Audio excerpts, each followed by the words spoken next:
Can you hear me out there? Yeah. No. All right. Yeah, bless it. Wait.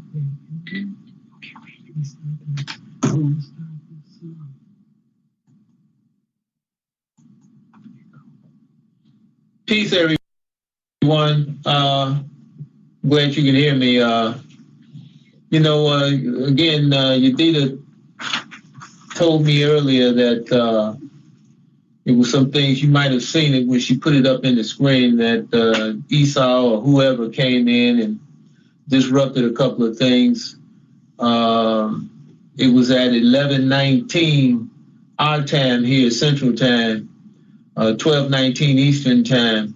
When I was talking about, she said Esau chopped up the part when I talked about how, if you listen to the David Ben Israel piece on his site, the snippets that he played and his take on it, what he told his class, he told them that, I asked him to come by, and that's totally incorrect. Okay. As I said, and I don't know if you heard it, but he approached me in the bank, said, you're on the internet, you're Yehuda, right? And I said, right. He said, you got a card? And I said, yeah, I gave him a card. He said, I'd like to talk to you. I'm going to call you. I said, okay. He did. I'm pretty sure it was the next day. And we talked, and he said he'd like to come by. It was okay. And I said, okay. And so we sat down and got together on a day that was convenient for both of us. And that's how it always went. Each of the 4 times he came by here, when we had conversations. And those of you who were listening and been listening to the whole thing, again, if it's going to go up on the website. And I think Yadida's already been putting it up on the website already today, but she's going to play it again next week, and then you'll be able to go there and listen to it again, and however many times you need to listen to it to get it. But when the last conversation we had, December the 25th, 2011, he came back here again, and many of you, if not all of you, probably heard me when I talked about that. It was like April of 2014. I was here that day. Yada was gone. She came back later on around 4 o'clock in the afternoon and brought in this manila envelope that he had come back, dropped it through the mailbox slot into the hallway. And it was, the folder with, he had set up this movement, that he calls, his YHWH is our vindicator, but he pronounces the YHWH as Yahuwah. And as I said, those of you who heard the session today, as I've said in the past when I talked about it, back in 2013, and I'm pretty sure again in 2014, after he had finally dropped the CD 2 years to the day from when he said he was going to bring it. He dropped it in December 25th, 2013, 2 years to the day. But he dropped that manila envelope with the Yahuwah is our vindicator. And again, as I said in this session, and as I said in the past, he couldn't even do the wrong right, because vindication means, and I'm sure many of you, if not all of you, know the definition for vindication, right? It means to be absolved of blame, of fault. And that's not even the case with Israel. Okay, as I said, I just went to, cut to the chase and directed all of you to Jeremiah chapter 3 or Jeremiah chapter 3. When you read it, what does Yah say in that chapter? He says, only acknowledge, thine iniquity.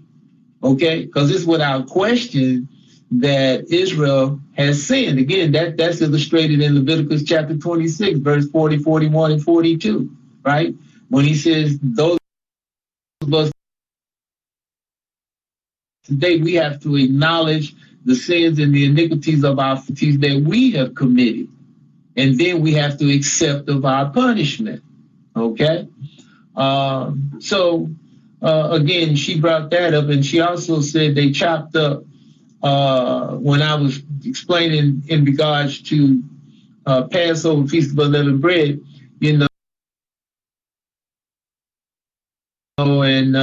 when I talked about, you have to, when you understand the time frame, what was going on back then, pretty much like it is today, like Solomon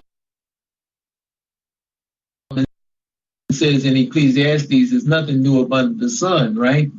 Central time, and because Yada denoted the time when Yedida sent it.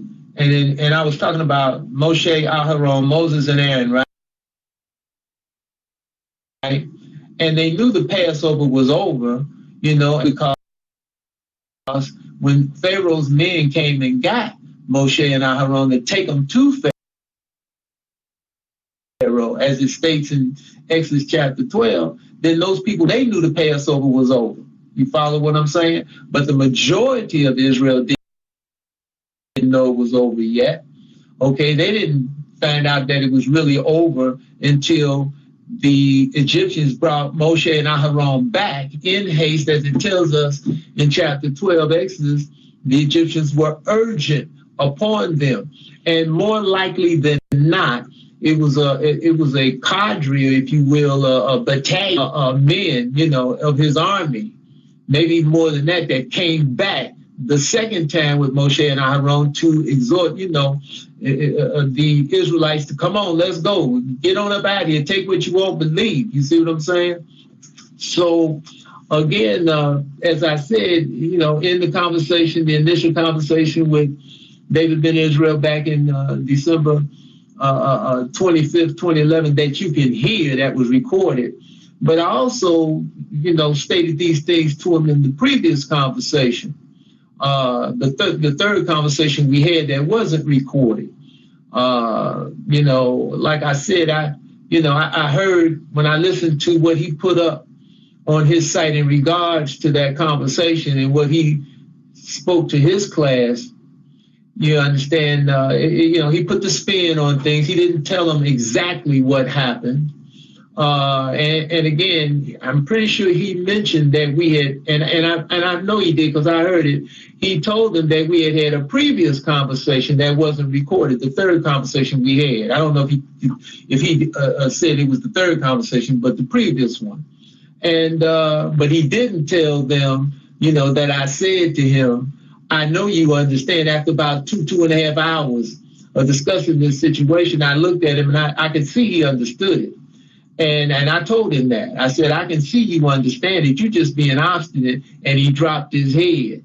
And basically then I was through with it. Because as I said earlier in this session, when I perceive obstinacy and recalcitrance in a person, and I can perceive that they understand what we've been discussing, but they're just being, obstinate and recalcitrant purposely, I'm basically through with it. Because, why continue on?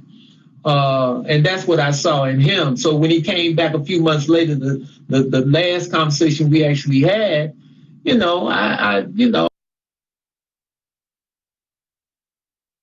I was basically, I didn't know what he wanted to talk about because he didn't tell me when he called. But now, when he revealed to me what he wanted to talk about, I realized that, yes, he still wants to talk about the same thing that we've already talked about it. And you possibly heard it. Ain't no need to keep talking about these things because it's not going to change. You see what I'm saying? And he hadn't shown me anything the first time or the second time to, for me to change my stance. You see what I'm saying? Like I just said in this session today on recording that just played. Okay, Esau's chopping it up again. Like I said, you probably back again where you can hear me. Can all of you hear me out there? If you can't, let me know. Can you hear me out there, everybody?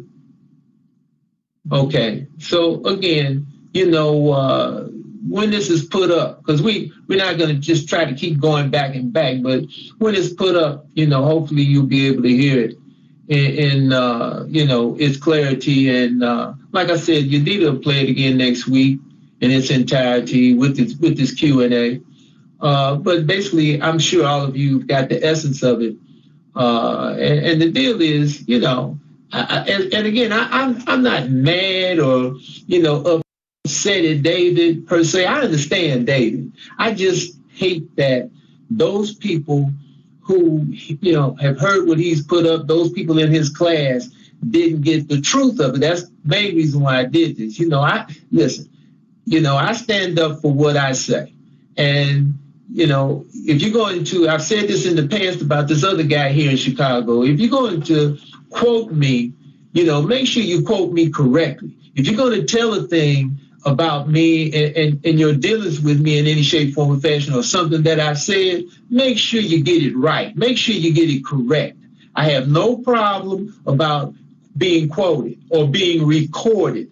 And, you know, like I told him when he pulled out the recording in the last conversation we had, you know, when he pulled it out, I kind of laughed. I said, oh, you brought your recorder. He said, yeah. He said, you know, if it's all right with you, I want to record the conversation and I'm going to make you a CD copy and bring it to you. And I'm like, hey, I don't care. Because, I mean, like I said, how many times had I been recorded up to that point, you know, with the shows we did with Mark Sims? I mean, that stuff's in stone. Mark had it up on the session. I don't have anything to be afraid of, okay? Because, again, as I said, you know, I can be wrong about a thing. I can grow. I can learn. But again, the person who wants to correct me or proceeds upon to correct me for something that they say that they see it another way, you got to come from this book. Simple as that, okay? And, you know, just like this Glexi Carter bio, those of you who go to David Ben Israel's site, you'll see he put up a comment and he lied and said that when he brought to me about this moon thing that he's into now and a 24-hour period beginning with sunrise, he states that I dealt with him the same way I dealt with David. And he put, you know, LOL, laugh out loud, right? Which is a lie, because the people who were on the phone when I came into the conversation that it was already going on that particular Sabbath day, the last time, you know, I was on, the next to last time I was on the phone with him, the last time that we were all on the phone, it was like about 6 people, you know, at the same time that, you know, that's the last time all of us had been on the phone. Phil Babito and Yadida, Jacob and Yacolia and Uremia. That's the last time all of us have been on the phone at the same time. And when I came, I was the last one to enter into the conversation. When I came into the conversation, Glexi started to direct these things at me about what he had been talking about. And basically he went to Exodus chapter 16. And so I said, okay. And so I'm listening. And when he started talking, when he got to like the second or third verse, I stopped him. And I said, look, because I saw he had, you know, I could tell by his tone of voice that he was kind of in duress, if you will. And so I said, I'm not trying to sweat you or belabor you, but I want to know what's your premise, you know, what you're predicating your stance on. And so he said to me, he said, well, I assume, because I didn't quite remember, I knew it was on the order of believe or think, but Yadida told me the other day, he said assume, and I'm pretty sure she's right, it jogged my mind, but it's basically all the same thing, right? And he said, well, I assume so and so and so. I said, oh, you assume. And so then he stopped and he said, well, if I say I think, you're going to have something to say about that. And I didn't even respond, okay? Because my thing was, once you let me know what you're proceeding on, you know, you're basing this theory. Because when you assume something, that's your theory. We all have them. And I'm not, you know, I wasn't taking opposite stance, so to speak, because he's telling me he assumed. I just wanted to hear what he had to say, but he never did finish. When I said, okay, you assume. And so I didn't say anything else. And then he hesitated and he said, well, if I say I think, you're going to have something to say about that. I didn't respond.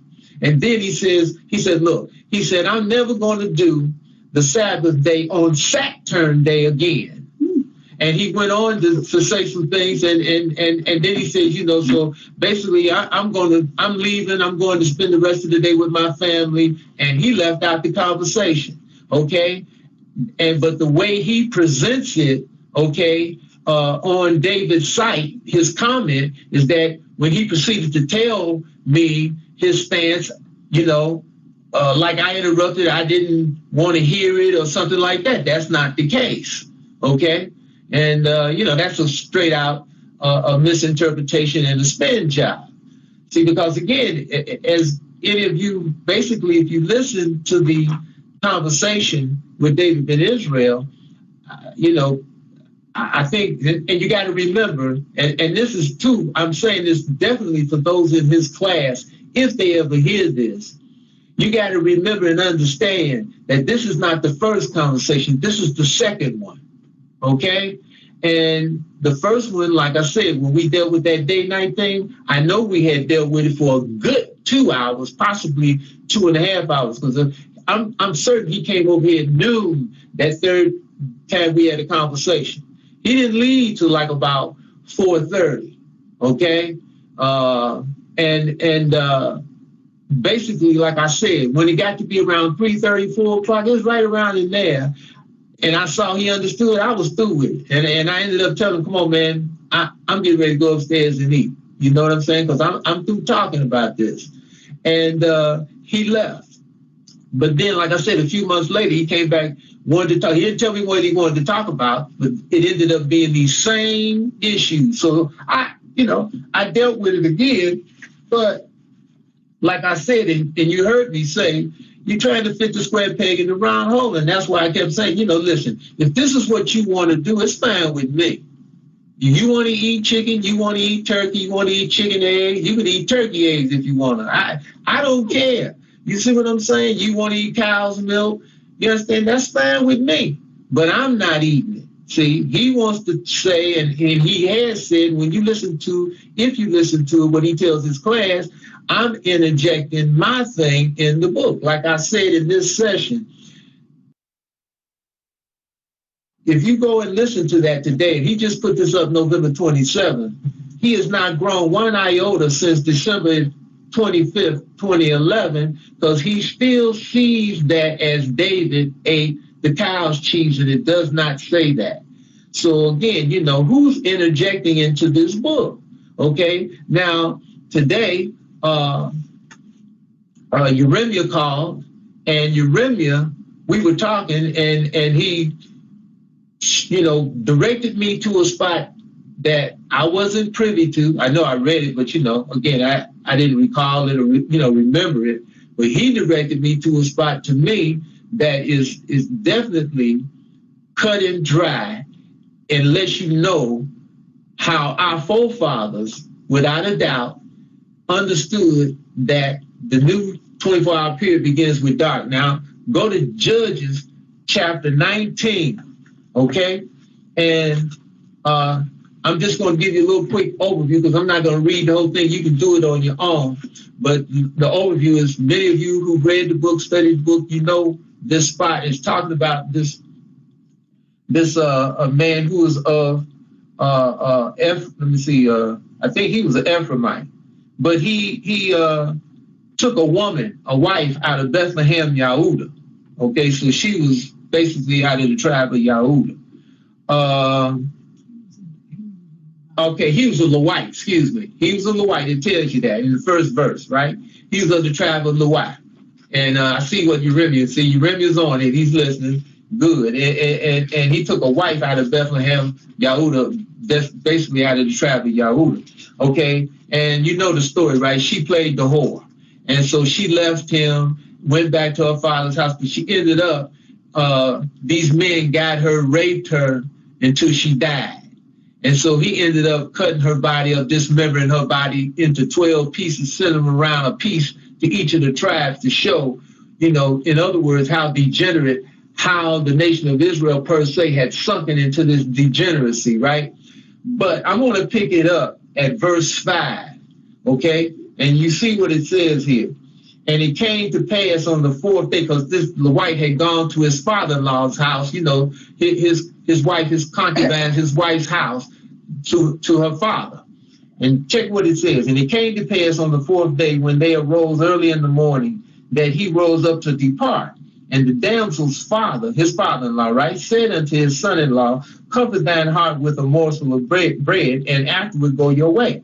And they sat down and did eat and drink, both of them together, for the damsel's father had said unto the man, be content, I pray thee, and tarry all night, and let thine heart be merry. And when the man rose up to depart, his father-in-law urged him. Therefore he lodged there again. And he arose early in the morning on the 5th day to depart. And the damsel's father said, Comfort thine heart, I pray thee. And they tarried until afternoon. And they did eat both of them. Verse 9, and when the man rose up to depart, he and his concubine and his servant, his father-in-law, the damsel's father, said unto him, Behold, now the day draws toward evening. Okay, more likely than not, the sun is going down and or it's getting ready to be dark. Because again, evening can have one or two meanings, right? I pray you tarry all night. Now it's explicit, right? He's telling them, tarry here tonight, right? Now check what it says. Behold, the day grows to an end. Okay? Lodge here that thine heart may be merry. And tomorrow get you early on your way that you may go home. You see what I'm saying? Now, again, he's telling them the day grows, to an end. And he's telling them tomorrow. Now, I know it's going to be some out there. They're going to probably try to put the spin on that. You see what I'm saying? You follow what I'm saying? Because they're going to say, yeah, well, he's only talking about the daylight that's coming to an end. And tomorrow means when the sun rises. That's all the kind of spin. That's why I went to Exodus chapter 12. Okay?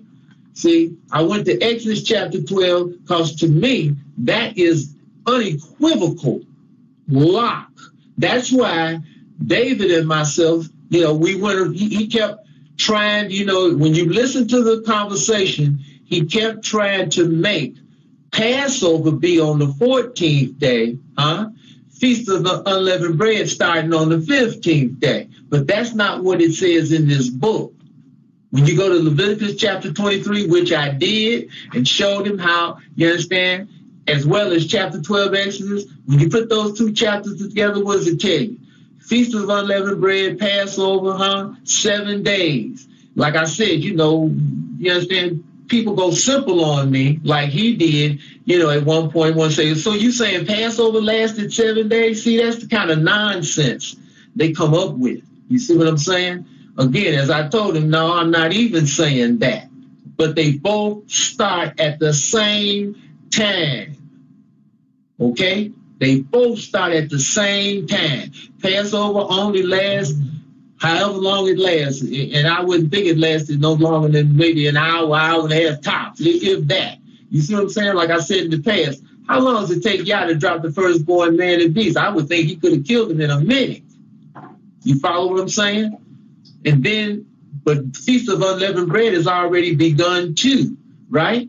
Because they're cooking the Passover lamb. They're not eating it as soon as it began because it wasn't ready.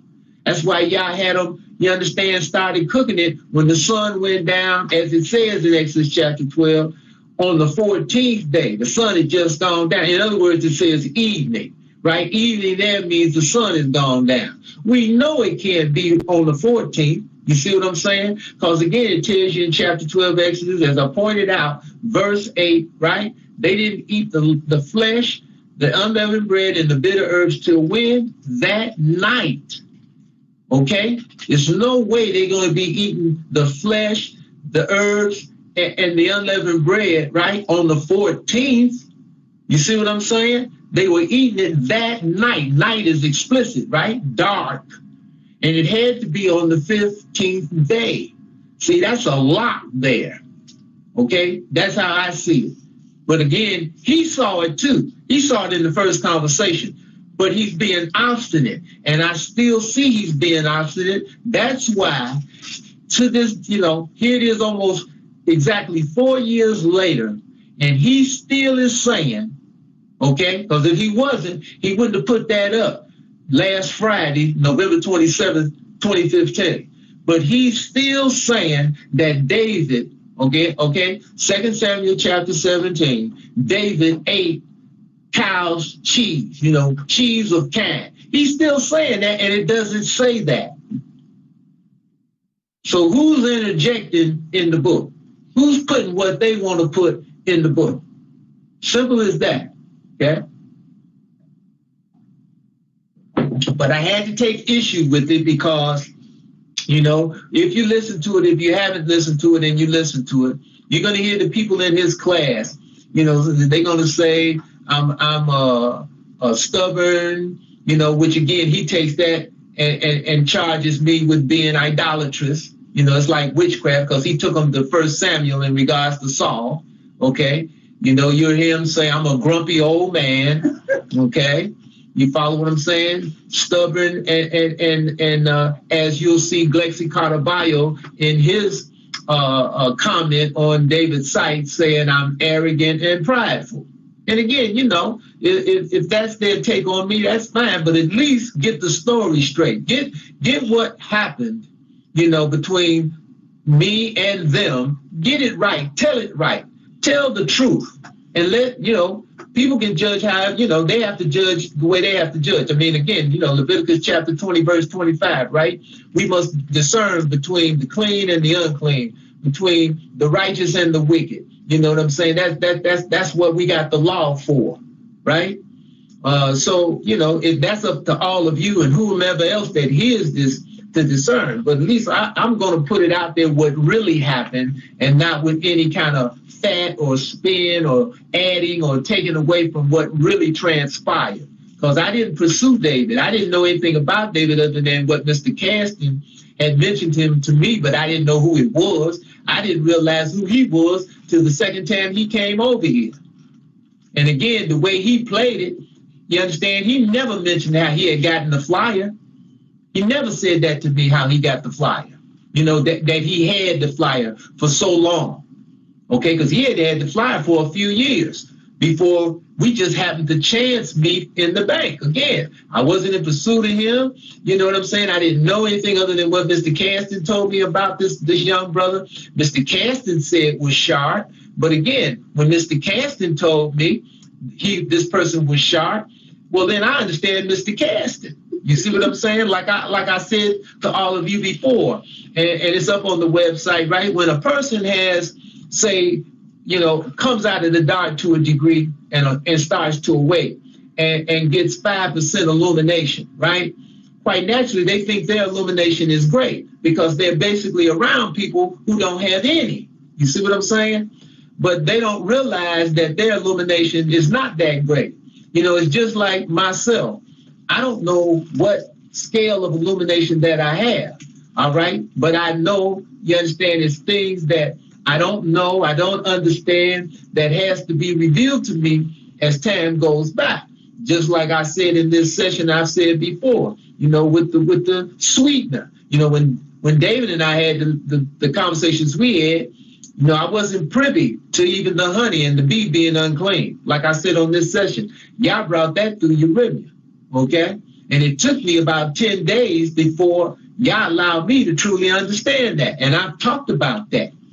Okay, just like I said about the situation about the Reed Sea. I was saying it thinking it was the next day. Yadita, you know, she squared me up on that. You're like, no, it couldn't have been the next day. You know, it had to be why. As soon as she said it to me, it clicked.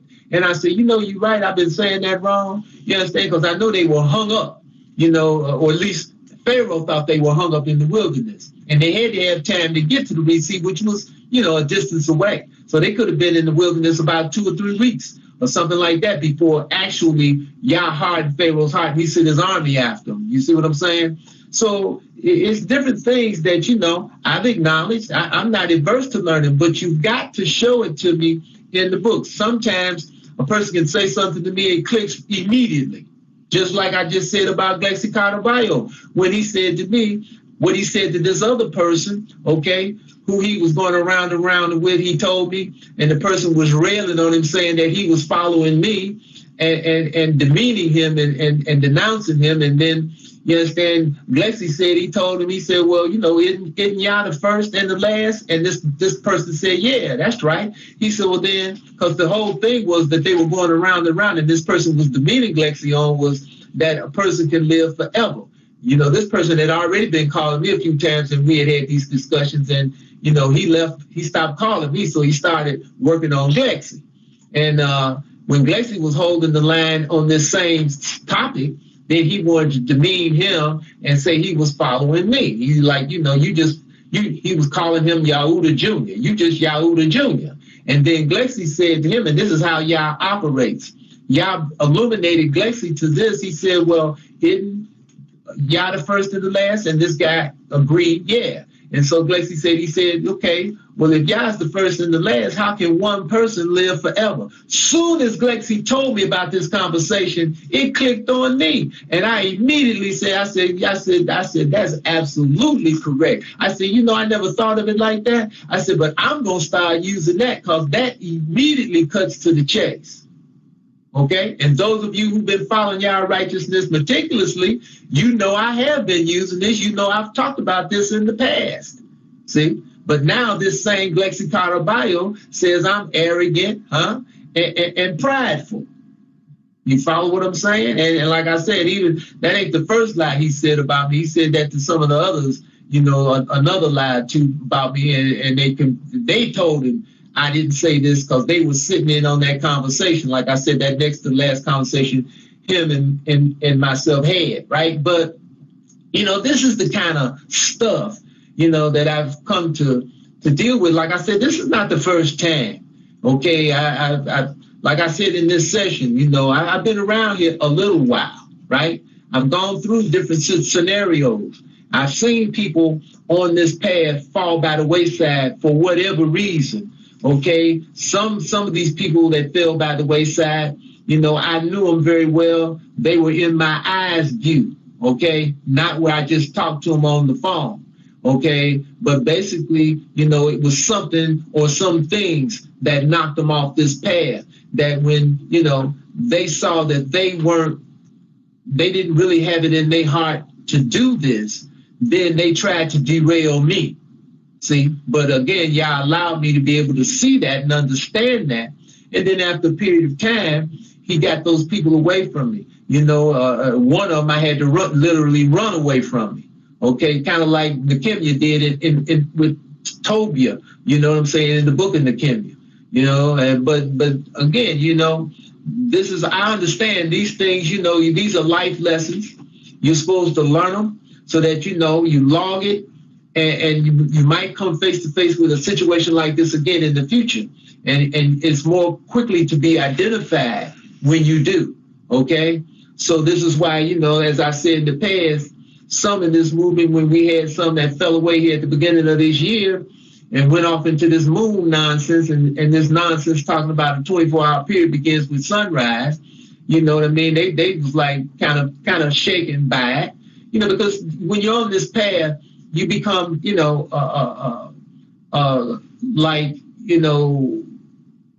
get related to people, you come in contact with people, even though you've never met them physically, but even when you just talk to them on the phone, you know what I'm saying? And you develop a relationship, and you think, and you want it to be where these people are really committed, that they are about the same thing that you're about, that they understand, and you develop a kinship.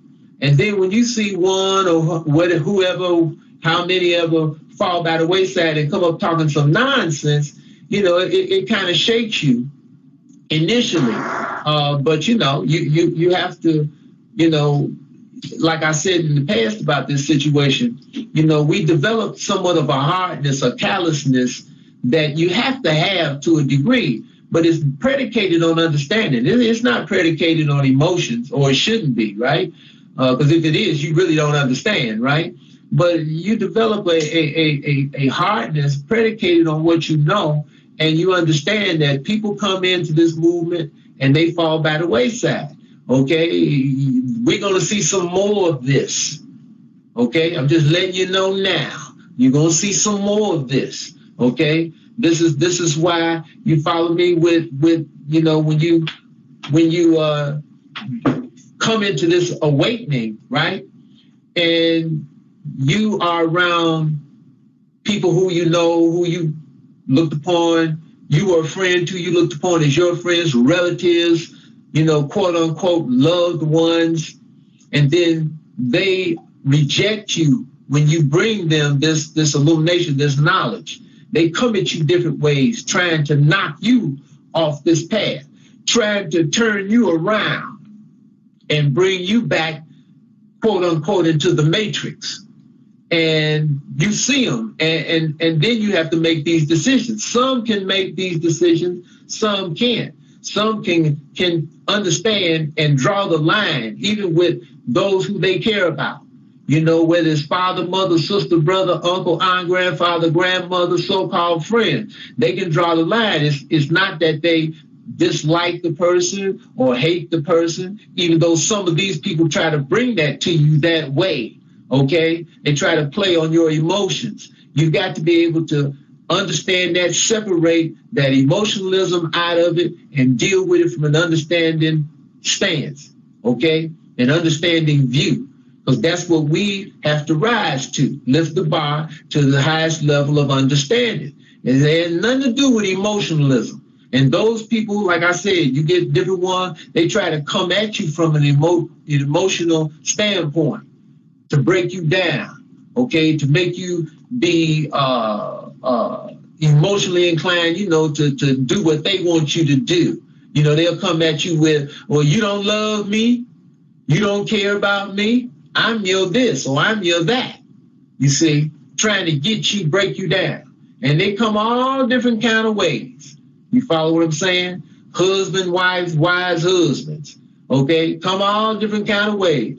The husband might try to, you understand, the wife wakes up, the husband doesn't. He might try to, you know, withdraw and hold back monies from her or what have you. You follow what I'm saying? You understand, the wife might try to hold back, you know, sexual mores from her husband because he's not doing what she wants. You know, they come all kind of ways.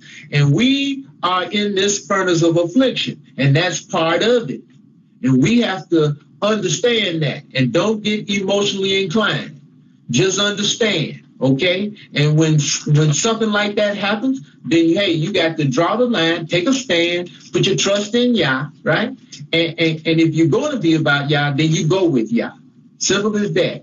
And then you know, this is why now at times, you understand, over the years and different times I fasted, you know. Years ago, I fasted from, you know, water and food for 3 days because I wanted to experience what Mordecai and Esther and them experienced in the book of Esther. So I didn't eat anything or drink anything for 3 full days, 72 hours. And I can tell you that last like 12, 13 hours, 14 hours of that third day, I was moving real slow.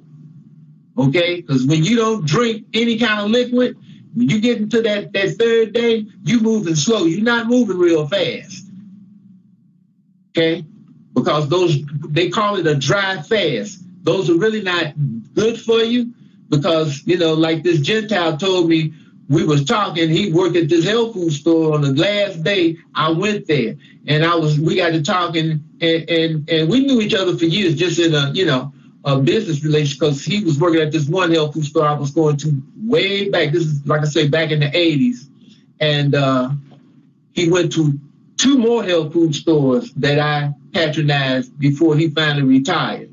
But he told me when we was talking and I told him what I was doing, he said, Israel, that's not good. He said, the dry fast is not good. He said, you know, your organs can shut down on you. I said, yeah. I said, well, I don't have but about another, you know, like 10 hours to go. So I'm gonna make it all through. He said, okay. He said, but I'm just letting you know, it's not good. He said, when you come off easy, you know. And I said, I appreciate that. You know what I'm saying? And like I said, we knew each other for some years that he worked at these other 2 venues. But you know, I've done things like that just because, you know, I've gone on other fasts, you know, food fasts many times over the years. Because, again, I wanted to put myself in a position that if Yah stopped something, put me in a position where I couldn't get something, you know, that I normally get, I could go right into that mental state of, okay, you understand, I can't deal with this anymore. You know, just like Yada sitting here, she can testify to you. I love ice cream, when, you know, I had to stop eating cow's ice cream when I found out about the cow's milk, you know, and that was years ago, right? So I started making ice cream back in the 80s. I started making my own ice cream out of soy milk, right? I was dealing with that soy for years until I found out, as I've told all of you, that the soy is no good, right? Then I had to abstain from that. And she witnessed that. Okay, she saw when I understood about that soy, I immediately stopped. I got rid of all the soy ice cream I had here, all soy products. And I know that, you know, she's like, look, see, this is what we got to do. You follow what I'm saying? Because when I did that, she knows, she seen me on other things, but she saw that, she like, boy, he's sincere. You see what I'm saying? Because that's the way we got to be. Just like when you really brought that honey thing, I said, okay, well, I'm gonna consider it, you know, I'm gonna check it out and see and pray on it. But it's still another week went by. Then Uremia and Glexi called together. And Glexi was basically the one talking at the forefront. See, and the deal is it was kind of in there. I kind of sensed something with him, but not really. I didn't really put a lot to it, but a little bit when he says to me, Glexi said, you know, that we got to do the law. And that kind of like a red flag. I'm like, what makes you think I don't want to do the law? You know what I mean? Isn't that what I've been doing? You know, because he kind of laughed when he said it, but I just didn't understand it. I didn't see it then. And then it took about another 3 days, and then I could see it. And again, you can't make y'all, like you heard me say, the ones of you heard the conversation with David, and I'm sure you heard me on other things in the past.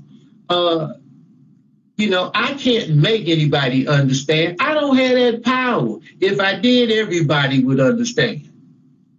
And it's the same with me. As I've said, I'm sure in the past, those of you who've gone through the Pal Talks meticulously, you know, it's things that Yah has shown me in increments over a period of time. You know, and it wasn't until I started doing the Sabbath day correctly, I withdrew my hand from doing things that was the ways of the heathen, and that basically was in October 1983. And from that point on, you understand, like I said, in about 2.5 years, y'all let me see that about what the vehicle was supposed to be named according to this book. Simple as that, you know? Like Edita, she mentioned earlier how when she listened to David, because she's listened to all of it, it's some other stuff he's put up that I haven't listened to the last he put up. He put up about that last conversation we had. I think it's like 4 hours or something. I haven't listened to all of it, but I will just to see what his spin is gonna be on it. But I was only able to listen to maybe about 40, 45 minutes this morning before the session started. But she brought up how he went to, and as a matter of fact, that's in an earlier one of the first or the second part he put up the first time, so I heard it. Matter of fact, because I told her I had heard, I knew what she was talking about. Matter of fact, she told Yada, and then Yada brought it to me, and I said, yeah, I heard it. He took his class to Uremia chapter 23, but he skipped over, you know, Uremia 23, like 5th and 6th verse, you know, when Yah's talking about the seed of David today and what he will be called, you know, the Yah righteous, he skipped over that. He jumped all the way to verse 15. So, you know, but that's okay. Like I said, I hope those in his class, you know, they hear this so that they can go and hear the right thing. And again, they can call if they so desire. We can have a conversation. You know what I'm saying? And, you know, they can hear the real deal of what really happened. And I just told it again, you know, on this session, what really happened. I've told it in the past. I don't think I mentioned Mr. Caston. I had to mention him in this session so that y'all could get the full scope, since he put up there, you know, like I invited him. I was like after him and invited him over here. That's not how it happened at all. And like I said, he knew about the fly, never mentioned the fly to me when he came over here. Never mentioned it, never stated that he had had it for however long and studied or what have you. He just told, when he approached me in the back, he said, you're Yahudi, you on the internet. I'm like, yeah, you know. So when he said that, I know Mark, you know, had been putting things up on the internet for 4.5 years. So, you know, I didn't have a thought that he, had gotten the flyer the way he had gotten it. Okay.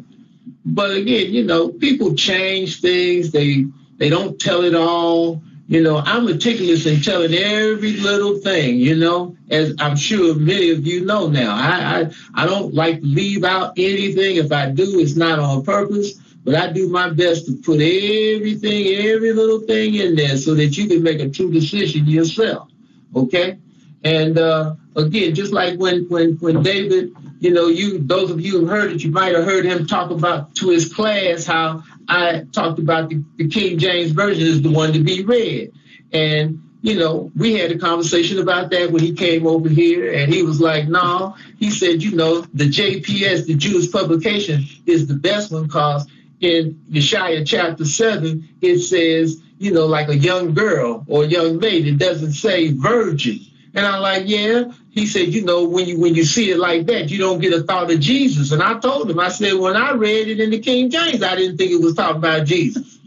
Okay? Again, you got to do a little bit more homework, a little more in-depth research on that word virgin from the King James. And when you do it, you ain't got to go real far. Because you can get a good Bible dictionary, you can get this Strong's Exhaustive Concordance, and when you look it up, you're going to see a different set of numbers for that virgin in Yeshaya chapter 7. And it's going to be different from the majority of all. I don't think it's but maybe one, maybe two other places where it's going to have that set of numbers. And when you look up that set of numbers, it's going to say what? It's going to say Alma, Almah, right? And when you look at the definition, what does it say?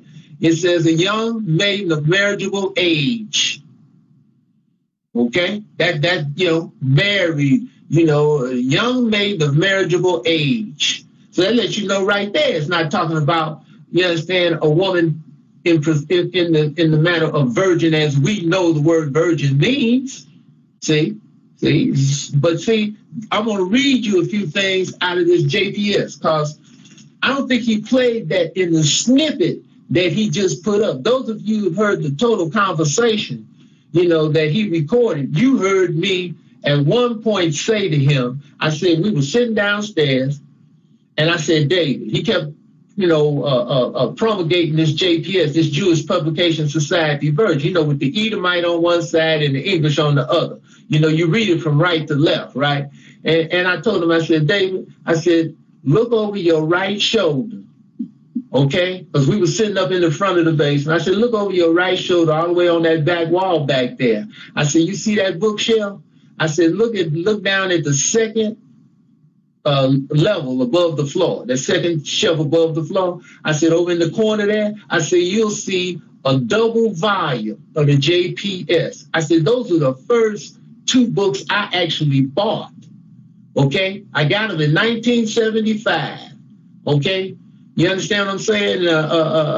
And I was reading them and checking them, but at some point I could see that they had a lot of errors in it, and so I put them on the shelf. I didn't throw them away. I kept them. And again, for days just like today and for when he was over here. You see what I'm saying? Because he acted like I wasn't privy to that, right? But I'm going to read you, since he wants to say this is the best, you understand, translation, I'm going to read you some things out of here to where you can see how Esau has changed it in this, okay? Now, first I'm going to go to Leviticus chapter 26, right? I'm always mentioning this spot, right? Verse 40, 41, and 42. And I'm going to pick this up at verse 40, right? And this is in the JPS, the Jewish Publication Society. This comes out of the Masoretic text. Now, all of you out there, you got the King James. You go there and look at, I'm going to read it out of this, and you look how it's in the King James. Now, I'm picking this up again, Leviticus chapter 26, verse 40. And they shall confess their iniquity and the iniquity of their fathers, in their treachery which they committed against me, and also that they have walked contrary unto me. I also will walk contrary unto them, and bring them into the land of their enemies, If then perchance their uncircumcised heart be humbled, and they then be paid the punishment of their iniquity, then will I remember my covenant with Jacob, and also my covenant with Isaac, and also my covenant with Abraham will I remember, and I will remember the land. Now that's how it's written in this JPS, that spot. You see the difference there? It's not exactly the way, you know what I'm saying? When Yah says he puts the stipulation, you can really grab the stipulation, the condition in the King James, because he says if, which is primary, right? It says if. Follow me? You don't get that. They don't have the word if here. Like I say, you go back over it and read it, and when you listen to this and hear me, run this again, some of you out there might have this JPS, Jewish Publication Society, Society transliteration. You can check it for yourself, okay? Now I'm gonna read you a couple of more places, okay? Now this is in the book of Daniel, right? And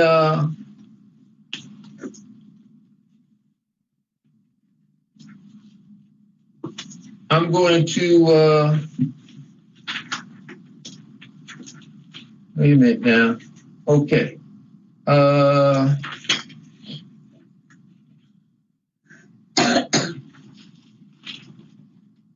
Okay, now this is Daniel chapter 9, right? And I'm going to pick this up. Y'all know what, this is Daniel chapter 9. I'm going to pick this up in verse 24. And again, this is the JPS, Jewish Publication Society, that Esau has taken from the Masoretic text. Okay? Now check this, what it says here. I'm going to pick this up again. This is Daniel 9, verse 24.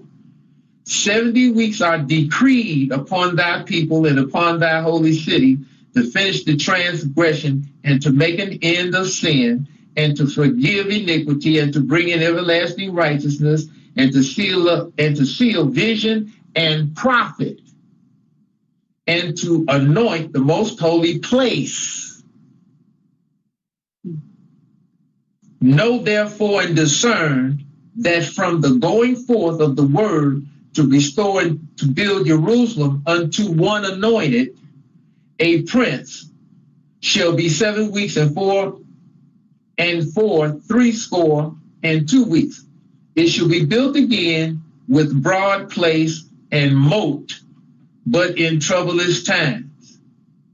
And after 62 weeks shall an anointed one be cut off and be no more. You hear that? Okay. And the people of a prince that shall come shall destroy the city and the sanctuary, but his end shall be with a flood. You hear that? But his end shall be with a flood, and unto the end of the war, desolations are determined. And he shall make a firm covenant with many for 1 week, and for half of the week he shall cause the sacrifice and the offering to cease, and upon the wing of detestable things shall be that which causes appallment, and that until the extermination wholly determined be poured out upon that which causes appallment. All right, did you hear that? Now, I'm going to go to chapter 11, which is many, if not all of you out there, different times you heard me mention this chapter 11. Those of you, many of you who have called and we get to talking and you make it known to me something that you say and you're in the book, I might ask you to read a certain thing, or you're telling me something and you want me to comment on or talk about, and you bring it to me and I say, well, read it to me. And then when you read it to me, I said, wait a minute. I said, what book you reading out of? And then you'll tell me, if it's not, you'll tell me what book you're reading out of and what the publication is. And then, sometimes you tell me and I can say, okay, well, that's not the King James authorized. Then sometimes you'll tell me, and it sounds like the King James authorized, and I do what? I say, well, do this for me. Go to Daniel chapter 11, verse 14, because that's a key spot there. Very key. Okay? Now, I'm going to read to you in this JPS how Esau's got Daniel chapter 11, verse 14. Now, check this out.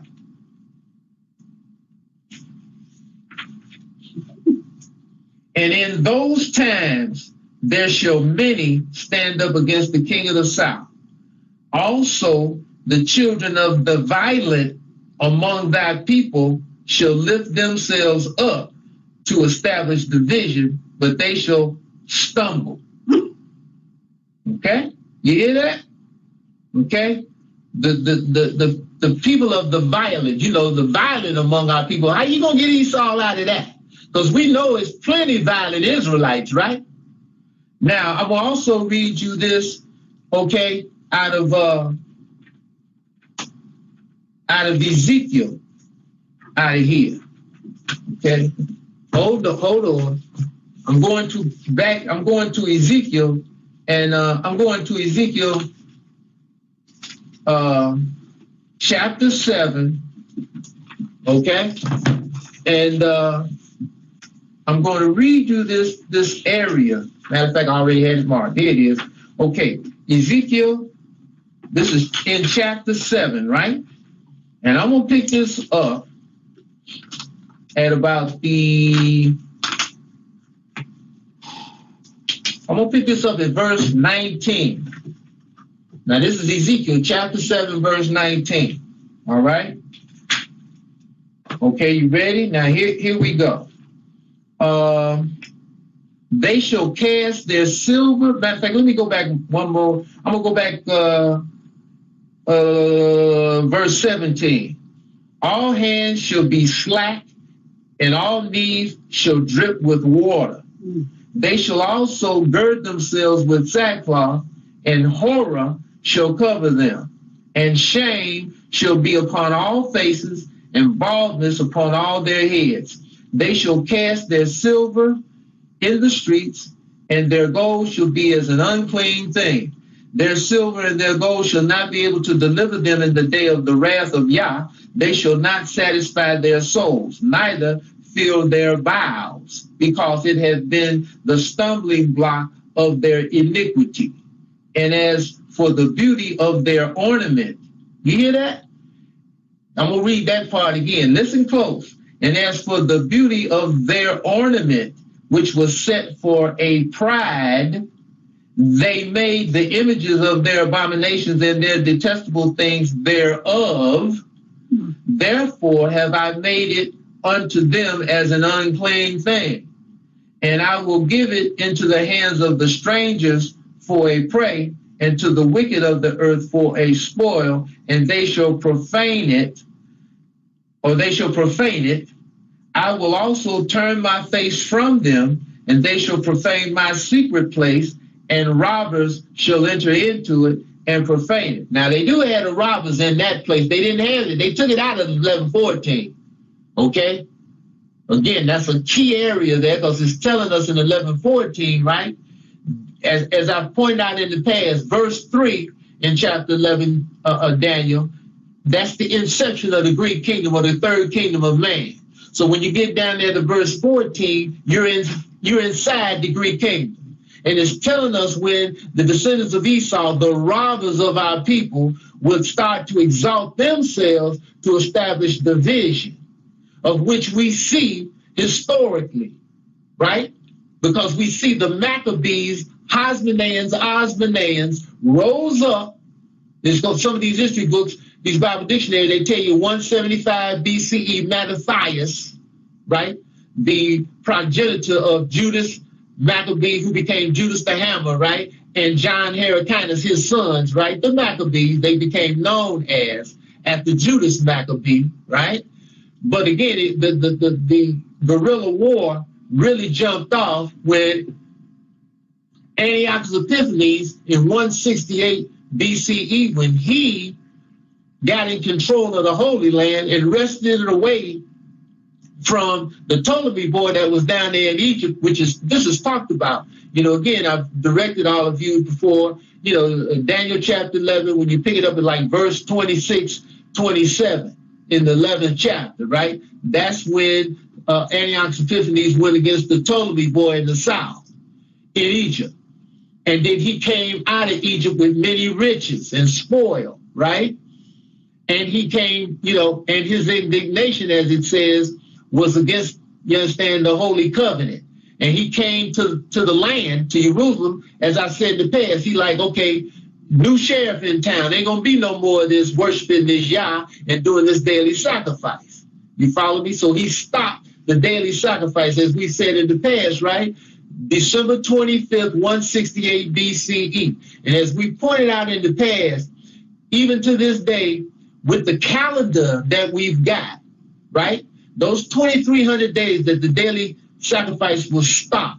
Once you get that 168 BCE, December 25th is going to, when you do the counting, and you can do it with this calendar, as we've done here, Yah Righteousness, when you count off them 2,300 days, it's going to be like 6.5 years later, and it's going to end on April 14th. And what is April 14th? The day before what? And Feast of Unleavened Bread. You probably heard my mother say Passover and Feast of Unleavened Bread. You see what I'm saying?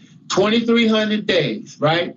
So, again, you can see here in the JPS, Esau has tampered with a lot. Now, that's just some of the places, okay? That's just some of the places. See, because he tampered with that in what I just read in Ezekiel 7, because it doesn't say their ornament. It was Yah's ornament, because it's talking about the temple.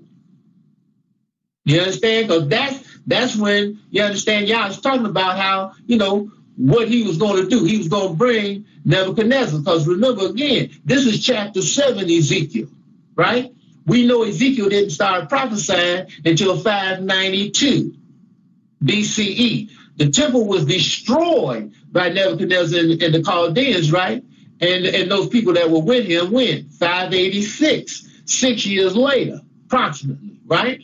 So this chapter 7, possibly, when Yah gave this to Ezekiel, it was probably right before Yah brought, because remember, Ezekiel was up in Babylon.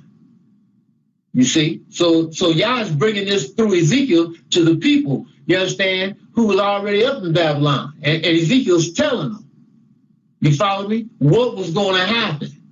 See, because, just like we got today, right? You understand, when Ezekiel started prophesying, more likely or not, initially, the people didn't believe it. But when he told them, that Nebuchadnezzar was going to go and destroy Jerusalem, then probably not long after he told them, Nebuchadnezzar took the call. They went and all the other people with him and destroyed Jerusalem, tore down the wall all the way around Jerusalem and burnt the temple down and the prisons, all the great men's houses, as it tells us in the book. Then those people who were in, who was up there in Babylon, then they knew, Ezekiel was a prophet. See, that's how Yah operates. Okay? So, again, I want to just read you those few things. I know it's plenty of other stuff. Again, you understand that Esau has changed and took the meaning where you're not going to be able to grab what's really being conveyed there when unless you read this King James Authorized Version. And again, as I said to David in the conversation, I mentioned 51.5. You will hear him mention that to his class. He mentioned that 51.5, he put his spin on it. I didn't mention 46.19. All right, when Yah says, I have brought near my righteousness, my salvation is soon to follow. I didn't mention that place to him because it didn't come to my mind. Okay, but again, this is what you understand. When you're dealing with people and they're recalcitrant and contrary, just like I was talking about near the end of this session that just played, and I know many of you, if not all of you, will hear it again. When I was talking with the brother last week that's up in Alaska, in Saskatchewan, and so he had called Thursday, left a message. I tried to call him back, but his mailbox wasn't set up. So I said, okay, I'll wait a couple of days and then I'll try him again at least one more time. So I called him that Sunday and he picked up. So we got to talking. And, you know, he's, you know, he had some things, but he had them collaged. He had a lot of different things from different places collaged, and they were all like, it was like, you know, it was just like that picture puzzle that you dump out and you try to put the pieces in, but he had them hooked up. They was all in the wrong, you know what I mean? It was like he had some scissors cutting on the pieces trying to make them fit, you know what I mean? And when he read it to me, I was like, wait, I said, well, okay. I said, but now when he, you know, he put it to me, I listened. And then and then when he finished, I said, okay, you got a lot of stuff hooked up that doesn't go, you know, that's not connected. And so I said, now I started with the first thing, again, you know, with the 400 years. And he said he had heard me talk about that. He says, you know, but he knew they were in Egypt 430 years.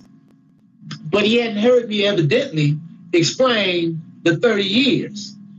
And, you know, previous to the 400 years of affliction. But my main point is that, as all of you just heard the session, what I said, what I didn't say was, you know, people read and they've got certain things in their head. And when they read it in the book, they don't take it from the book just like it says. And the deal was when I went to explain it, he was like, no, well, see, now, bro, he was interrupting me. I let him talk. And then when I started talking to rebut, I said, yeah, but the deal is this. And when I started talking, he interrupted me. And I said, well, wait a minute now. You got to, you know, I said, you know, I listened to him again as he interrupted me. And then I said, okay, can I continue on? He said, yeah, go ahead. Then when I started again, he interrupted me again. So I said, look, my man, you got to allow me to explain. He said, yeah, but brother, he said they were afflicted. You know, they was there 400 years. I said, he said they were supposed to be afflicted 40 years. I said, I'm going to explain that to you if you allow me to. And then he came back and said something, and I could see he was busting. So I said, look, my man, I said, you know, you got something in you that you want to tell me. I said, and it's not going to do me any good to explain this to you, and you've got what you got in your mind, because you're not going to hear what I got to say. I said, so go ahead. You understand? I mean, I told him, I said, empty your cup. And when you get through, I said, because we can't talk at the same time, but when you get through, then I'm going to talk, because I want you to be focused when I lay this on you. So he went on and I listened. He talked, I don't know, maybe another 5, 6, 7, 8, 9 minutes. And when he got through, and I listened. I didn't tune him out. I listened. And then when he got through, he was quiet. He said, okay, go ahead. I said, now, are you focused? Are you focused then? He said, yeah. And then I explained to him. And like I've said in the past, the book substantiates this. And the deal is, again, you just heard me say, right? They went down into Egypt. Everything was coming in. You know, wasn't nothing going out. They didn't have to pay for anything. Okay? Nothing. Right? Because Yahweh was giving them all the food that they didn't have. You know, they had goat meat. You understand? They had flocks and herds. They had cattle. You understand what I mean? They had sheep. And they had, you know, they were shearing the sheep, selling wool. Like I said, when the last time you bought 100% wool garment, how much it costs? When the last time you bought an all leather coat, how much it costs? A lambskin coat, lambskin gloves, or a leather bag, how much it costs? See? You follow what I'm saying? Because I'm sure many of you, if not all of you, you definitely know quality, right? So when you go looking at a thing, you can tell pleather from leather, right? And you can tell the imitation from the real thing. You see that price tag. You follow what I'm saying? And when that, you know, like I told you about them lambskin gloves, and understand, when we were in New York, okay, this was like, you know, the last time Yada and I went in New York was 99, but this was like about 97. Okay? And those lambskin gloves was like $200. I hurried up and put them back. Okay? I wasn't about to spend those $200 on those lambskin gloves, okay? But so I hurried up and put them down, but they were soft as butter with wool lining, okay? It's the real deal, all right? All right, now how much would they be today? You understand what I mean? Almost 20 years, 18 years later. How much? Almost 19 now, right? We right at 2016. How much would them $200 lambskin gloves be today? What? $350? You know what I'm saying? See. So this is my point. See, again, what did Solomon say? Nothing new up under the sun. So our forefathers, when they went down into Egypt, you know, everything was coming in. They didn't have to pay for anything. They making money. They pockets is getting fat. And they gonna do what Yah says. Why? Because Yahweh's in power. and he feared Yah. See, and they was walking on eggshells. And again, to prove my point, when you look at Genesis, when the old man died after 17 years, he died at 147, right? They went and buried him. When they came back into Egypt, they got scared again. Like I said in this session, Benjamin was the only one that wasn't scared. You follow what I'm saying? You understand? But the rest of them got scared again. Doesn't it tell us this in the book? And Yahusef had to reassure them again. See, but it's because of that fear, initially, you know, they was walking on eggshells. They was going to do the law. They was going to do what they were supposed to do. Because Yahusef was doing that. And again, I know it's going to be some people out there. We got one here, the alley mechanic. I know when he hears this, he going to say, there ain't nowhere where it say Yahusef was doing the law. But you got to use, you understand, understanding, right? We know when we read this book, Genesis through Malachi, Yah did not work through anyone, you understand, to deliver his people or to do his will in the righteous manner. We know he worked through the wicked too, right? But we know this is on the righteous side. He didn't work through any of those Israelites that wasn't in harmony with him. Right. Isn't this expressed in Daniel chapter 1? How he was all about the law? Don't we see this in Daniel chapter 6, which was really the last entry of the book of Daniel? He saw it in hodgepodge Daniel, as I said before, you know, and diced it up and mislabeled, you know, try to confuse you. But Daniel chapter 6 is the last entry, because this is the what? The first year of Darius the Persian. And Daniel was made head over the 120 princes and the other 2 presidents. He was first.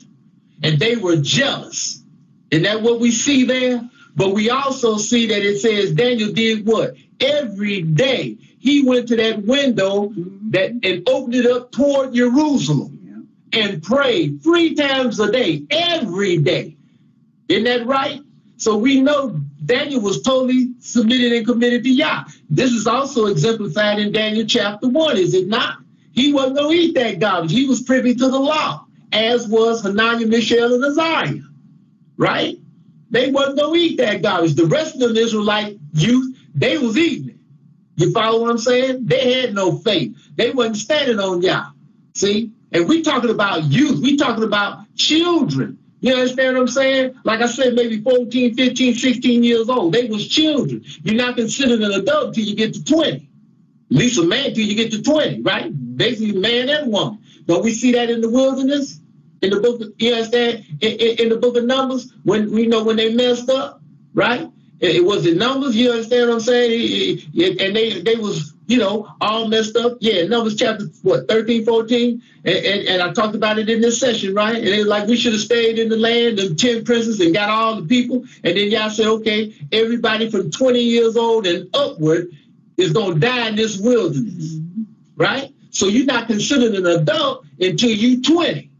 So basically, you understand what I'm saying? We know Daniel, Hananiah, Mishael, and Azariah tell us the children of Yahudah, right? In Daniel chapter 1, does it not?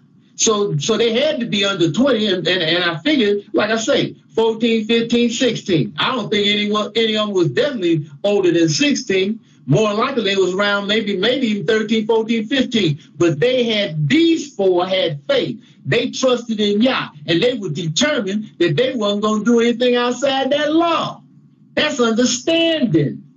See, but you got some people here like the alley mechanic here in Chicago. I've talked about it before. He like, show me in the book. Ain't no place in the book where you can show people did the law in captivity. See, but I understand why he says that, because he's not doing the law. See, just like this David ben Israel, you understand what I'm saying? He's been raised in, you know, as an Israelite, but he was off. You understand? Like I said, if you go and listen to part 2 of that first thing he put up here the other week, you follow me, that I listened to, you know, last Friday, right? If you go back there and listen to part 2, you're going to hear him railing on this brother that he was raised up under that taught him, this brother named Alonzi, who, like I said, I've never met. I don't know. You know, as far as I know, I've never met him. You understand what I mean? And he's an older gentleman, but you're going to hear him call him all kind of fools and crazy. Now, you just go there and listen to it for yourself, okay? This is the same, stance he took, what he was saying to me the second time he came by here. I listened to him, and then I said to him, and if you listen close, you'll hear him say, I'm the one that told him, listen, you know what I mean? If you're not getting any more what you need to be getting from that class, possibly you've outgrown the class, and then if you don't see a movement that is doing what you want to be about, then you should go and set up what you want to set up and teach what you want to teach. You'll hear him say that. Okay? He does say that I gave him the impetus to set up this Yahuwah's our vindicator. That again, I didn't know, like I said, he couldn't even do wrong right. You understand what I'm saying? I had no idea, what he was going to do. You understand what I mean? Or if he was going to do anything per se, right? But and I didn't know about this until he dropped it through the mailbox slide in April 2014. You see what I'm saying? But again, you know what I mean? This is the kind of stuff that people throw, the stones and the sticks and because of their recalcitrance. Because he as I said in the past, I really believe, and again, I'm not saying he won't be about Yah, right? Because like I said, we know we got Zechariah chapter 3, those first 8 verses, it tells us. You follow what I'm saying? It was going to be descendants out of the tribe of Lewi, as well as this seed of Zadok. Wherever he is, whomever he is, we're going to be in opposition to this message initially. The message that's coming forth out of the branch. This branch that's coming out of the seed of David. That's Zechariah chapter 3. But at some point, they're going to come over. You follow what I'm saying? Now, you understand? It could be him. He could be one of them. It could be some in his class. I know there's others out there that are in opposition to this message, and that's all right. I'm not mad at them. You follow what I'm saying? As I said numerous times, you got to do what you see at the top and bottom line, or as they say today, at the end of the day, I got to do what I see. And we will see. Like many of you probably heard me say to him, we both can be wrong, but we both can't be right because we differ. See? But you judge for yourself, as all who will hear this in the future. You judge for yourself, okay? And again, start out with that 2 Samuel chapter 17 at the back end of the chapter, and you will see. It doesn't say David ate the cow's cheese. It just says it was brought to him, as I pointed out in this session. And I pointed 3 different instances where people made things for me with my, trying to do something for me in a nice manner, okay? And they didn't know that I didn't eat the catfish. They didn't know that I didn't eat the chicken. You follow me? They didn't know I didn't eat the cow's milk and the macaroni and cheese. You understand? They didn't know that. And the eggs. They didn't know that. See? So you got to tell them. You understand what I'm saying? When they made something for you to eat and it is not right. And I, like I said, I appreciate it, but I don't eat that. Simple as that. Just like the sister I told you in this session, right? She offered me some weed. She rolled up the weed. She passed it to me. I said, no. I said, you about 2 to 3 years too late. I said, I don't smoke no more. She said, you don't. And we sat there and talked about that. See? But then when she said, okay, about 2 hours later, she said, come on, dinner's ready. I said, dog, you cook? She said, yeah. So she went in there, opened up the oven, pulled out this big roasted chicken. She had it cooked all up that thing. I said, well, I appreciate it, but I don't eat chicken. Boy, she like, what? You don't eat chicken? Okay? Because, she was from Hoboken. You follow what I'm saying? I guess she had never met nobody that eat no chicken. Okay? See? But again, So, you understand? That's that situation there. But this is how people, they read a thing like this brother from Saskatchewan. When I was explaining to him, this Genesis chapter 15. And he said, yeah, but brother, you understand? He said, it says that they would be afflicted 40. I said, yeah. And then when they got to the 30-year mark, they had started to segue even before the 30 years were complete. Like I said, you understand? Yisrael died at 17 years in Egypt. at 147. Now you got 13 years left, right? And then they was probably walking on eggshells for the first few years, but then they started, their pockets was getting fat. They getting all this money from selling the prime rib, the steaks, the lamb chops, the lamb roast, the wool, the leather, huh? They don't have to pay for anything. All you remember, what did Pharaoh tell y'all? Say, give them the best of the land. He didn't say rent it to them. He didn't say tax them on it. He didn't say sell it to them. He said give it to them. Isn't that right? See, so they pockets getting fat. Many of you out there have been on the scene long enough. I know you've seen different ones of us. They get a little money and they start acting just like a nigga. Huh? The real deal come out, right? They beat on their chest. They get all swole, right? Huh? They act out. You can't say nothing to them. Then you see the real them. Some people say they get nigga rich, right? And they got money. They was getting money. You know they weren't. Because other people in Egypt wasn't just the Egyptians. You got to understand, Egypt was like America is today back then, right? You had Greek people, Macedonians, Aegeans, Edomites, Ammonites, Moabites, they all coming up through Egypt. Egypt was the spot, right? So here we are selling stuff, making money hand over fist.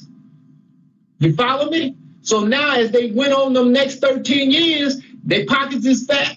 And then when they got to the 30th year, as we've talked about in the past, Yada and I, we spent some time trying to piece together if we could see, find something historically, because, Esau, and he didn't fool with a lot of that. But we kind of pieced together where we could see this king, this Pharaoh. The first Pharaoh that said, give him the best of the land, he died not too long after Israel went down there. And then you get a second Pharaoh. He kept Yahuseph in power, right? Okay, so now that's when the bulk of the years over the next 30 years, it was under this Pharaoh, from what we can piece together. Now, when you get to the third Pharaoh at the 30-year mark, that's when we see it was some land like reappropriated. It doesn't say Goshen. It ain't going to say that, right? But what we can kind of see, piece together, is that this Pharaoh took that land back in the sense of he started making them pay taxes, right? All of you out there, I'm sure, basically paying taxes, right? Sales tax, right? County tax, federal tax, right? A FICA, that's a tax. Social Security tax, right? You follow what I'm saying? So that's an affliction, is it not? But see, I can very well see when they was going off into idolatry. So this was the beginning of the affliction. Taxes was putting on them on the land now, but their pockets was fat, right? So you know what they said? Oh, what? How much is it? I got it. You know how Negroes are. You know how they act. Now, come on, be for real out there. Because I didn't witness it. I know many of you, not all of you, didn't witness it too. They get on it, well, how much is it? I got it. See? Instead of stopping and considering, you know what? This is happening to us because we ain't doing right here. You understand what I mean? We need to get our act together. They didn't do that because their pockets was fat. So they kept going deeper and deeper into idolatry. Now, to create that, isn't that what it's telling us in Ezekiel chapter 23? Okay? Just go to Ezekiel 23. I've mentioned this in the past. Just go and read Ezekiel 23. And it tells how Israel got turned out like a $2 whore in Egypt. You follow? So they kept going deeper and deeper into idolatry. And the affliction kept getting what? Greater and greater and greater. Until what? Yahuseph died, right? And then some years went by, and then what does it say? A king, a pharaoh rose up over Egypt who knew not Yahuseph. And what did he say? You know what? These Hebrews, these Habaru's is more than us. We got to start dealing wisely with them. And who was these people? It tells us who they were in the second chapter of Yeshaya, does it not? These were Assyrians who were Shemites too. Okay? Kind of like Esau today. You know, the small group of people rising up over this nation, taking control of it. Isn't that what these illuminated Edomites have done? Huh? Doesn't it say that in the one chapter of Obadiah? I've made these small, amongst the heathen. You are greatly despised, right? That's all the Edomites, right? Now when you're dealing with the Amalekite Edomite, you understand that's even smaller still. And it's not all the Amalekites that are illuminated. You follow what I'm saying? We're only talking about a handful of people. You follow me? And through their wisdom and understanding that Yah has inseminated into them, they have risen to the dominion of the world, as we see today, these international bankers. Huh? You follow what I'm saying? The Rockefellers, the Schiffs, the Rothschilds, who's at the top of this thing, and the Warburgs over there in Germany. Okay, we got books here about all of that. You follow what I'm saying? A lot of people think the Rockefellers is up there, you know, they're not. Now, I've talked about this in the past. That's why we tell people, go to the website, go through it meticulously, just like you do one of them series. You know, all you women out there that be watching Days of Our Lives and All My Children and all that nonsense. You know, these new series that y'all get caught up into. Huh? You understand what I'm saying? And watch every episode. Go into the website. I know I talk. That's what I'm supposed to do, pour out my soul unto death. Didn't y'all say that?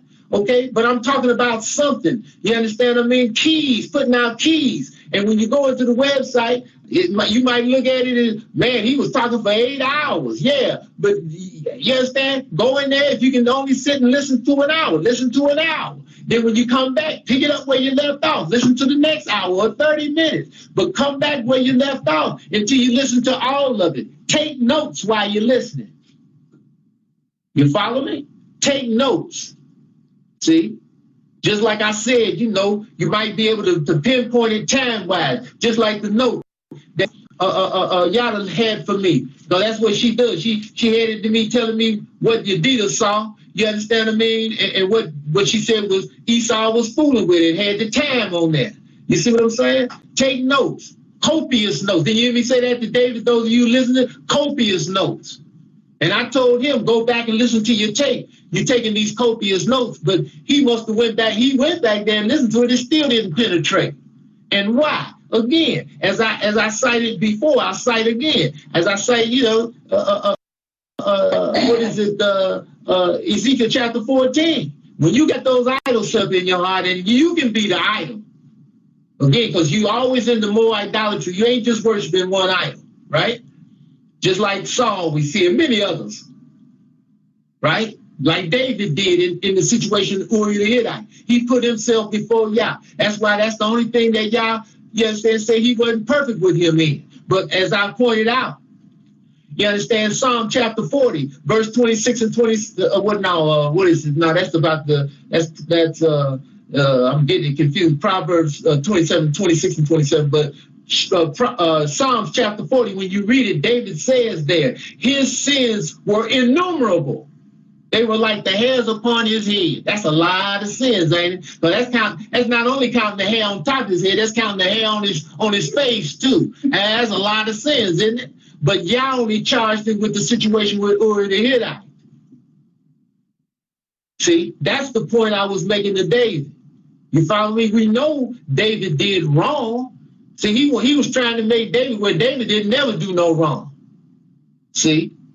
And that's not the case. That's why he was on the run in 2 Samuel 17. Isn't that right?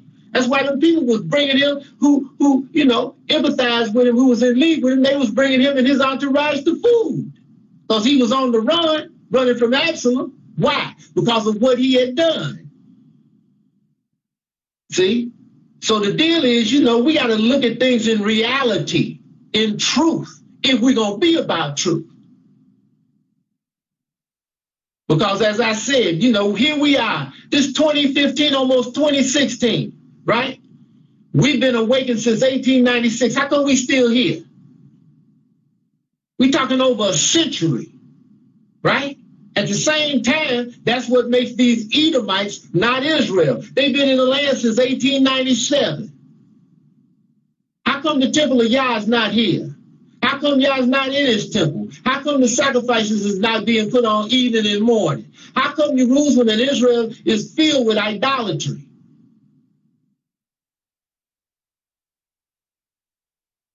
Because they're not Israel. But at the same time, because Israel, even though we started awakening in 1896, we ain't been doing what we supposed to be doing, just like David. He was raised Israel, but he was taught wrong in a lot of instances.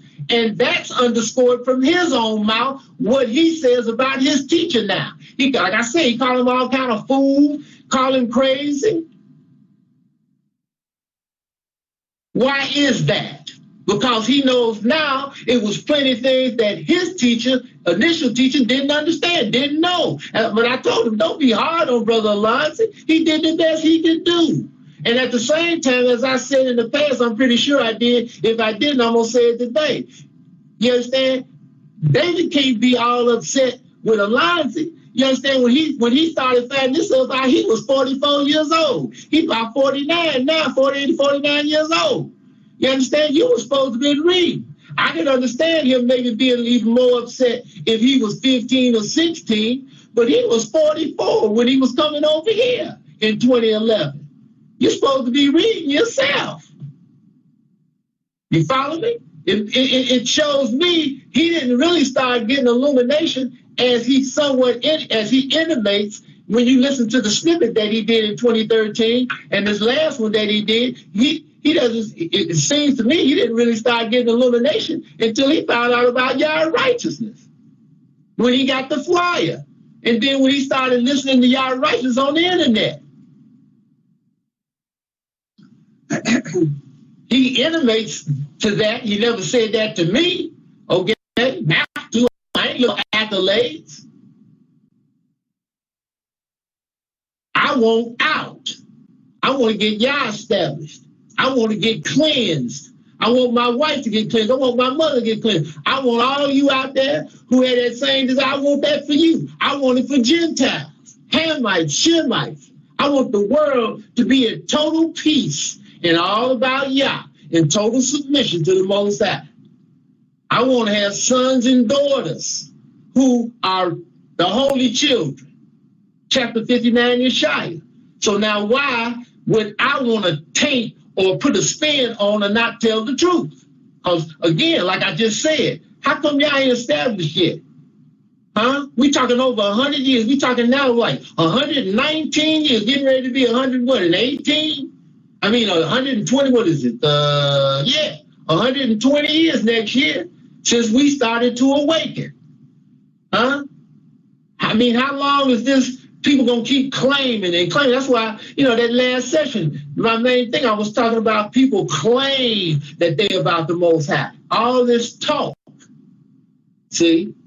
That's why I read that letter. You follow me? That's not the first time people have told me they was going to be about Yah no matter what. You understand what I mean? That they was going to be about Yah the rest of their life. They ain't nowhere to be seen. Nowhere around.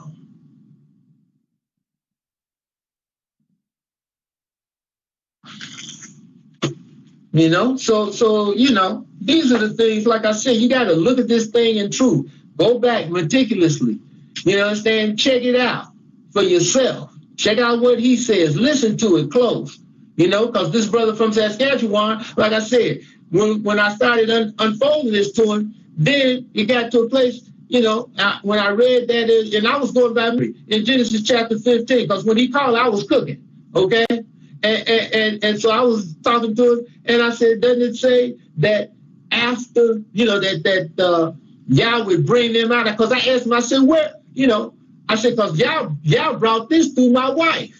I've told y'all that. You understand? Because she was on this. You know what I mean? I understood part of it, but I didn't have that last part right. Because she was like, where it says return here, in the fourth generation, they should return here again.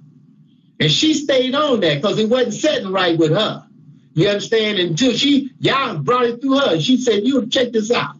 You understand? She went over there in Exodus, what is it, chapter 5, chapter 3, 6, 6th chapter.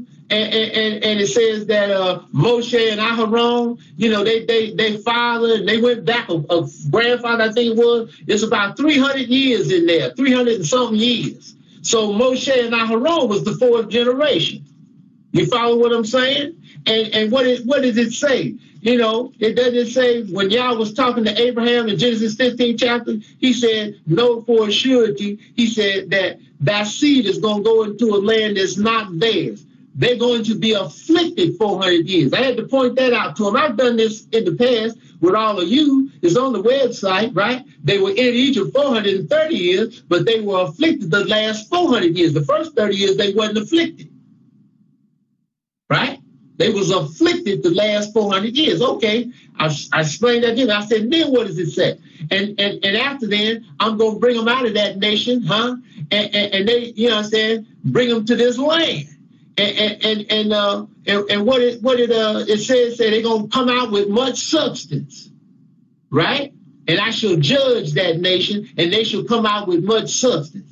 And so when I said that, the brother said, yeah, bro. He said, well, and I had to say that to him after he said this to me. He said, well, the nation, he's still thinking that's talking about Babylon. He said, it said they're going to be brought out, and then that nation was going to be judged. I said, bro, go and read it. I said, you got your book there.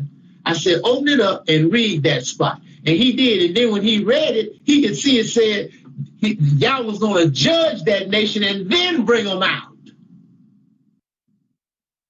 He had it in reverse. You follow me? That they would be brought out and then the nation would be judged. Because he's thinking it's talking about today, Babylon, like many of our brothers and sisters think it's talking about this. So he don't want to be here when this gets judged. You understand what I'm saying? So he's like, now they're going to be brought out and then it's going to be judged. I said, go back and read it, bro. Read it. When he read, I said, you see, didn't it say? He going to judge that nation and then bring them out with much substance. And when I said that, he said, yeah. He said, well, yeah, they did come out with a lot of gold and a lot of silver. I said, that I don't look at that's what it's talking about. Now, quite naturally, that could be correct, total or to whatever degree. But I ain't looking at it like that. I look at the substance is they came out with a lot of spiritual substance. In other words, and we know they was foul, many of them, but at the same time, they came out with a foundation. You follow what I'm saying? Because what did y'all say? I'm going to get myself a great name on the Egyptians. In other words, Yah anointed himself in the eyes of the known world when he did this. That's why all those nations, again, you don't have to I ain't asking you to take my word for it. Those of you out there, if you're not privy to, we've mentioned it in the past a few times and often, look up the Amarna letters that were discovered in 1887 and do your history, do your homework. Look up the Amarna letters and check them out and see what it was about. It was communicate from those nations in and around the land of Canaan to who? Egypt, asking them for help because they were being invaded. This is 40 years later, 41, 42, 43 years later from 1440. Okay, this is down at 1400 BCE, 1399, 1397 BC. This is communicating to those nations in and around the land of Canaan to the Egyptians then, asking them for help because they were being invaded by these people called the Habaru. That's how much fear they had of our forefathers because of what Yah did to the Egyptians 40, 43 years earlier. Yah got him a great name. He put his fear in those nations. He started to at that time. See, that's how you substantiate, this book. That's how Yah's allowed me to substantiate it. I put it out there for y'all, but then I get attacked by different people saying, Yehuda put stuff in there. He putting his spin on it. But I got substantiation and confirmation in this book historically, and I explain it. for all of you to go and read for yourself, substantiate and confirm. But at the same time, actually look at these things in reality, you know, with the human factor. And again, always remember, what did Solomon say? Ain't nothing new up under the sun. Was here today, was here yesterday. And what was here yesterday, again, and I'm putting it like this, if it's going to exist, will be here tomorrow. But it's nothing new up under the sun. Okay? All right, so any of you got questions?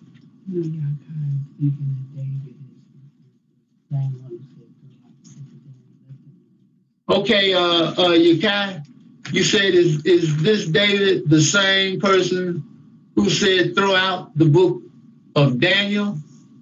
No, that's the alley mechanic. You know, I don't give him any publicity name-wise because that's what he wants. You know, that's what David wants too. You know, I just got to say his name. You understand what I'm saying? But that's what he wants too. That's why he sent what he sent to Yedida's site. He knew we were going to see it. He knew it was going to be brought to me. You follow what I'm saying? And so that's why he said, when you listen to what he put up here the other week, you're going to hear him say, yeah, Yahuda, there's a lot of people plugged in, you know, that listen to Yah writings. He got people, I think he said, all over the world listening to him. You see what I'm saying? That's why he put that up there. Okay? Because he wants people to go.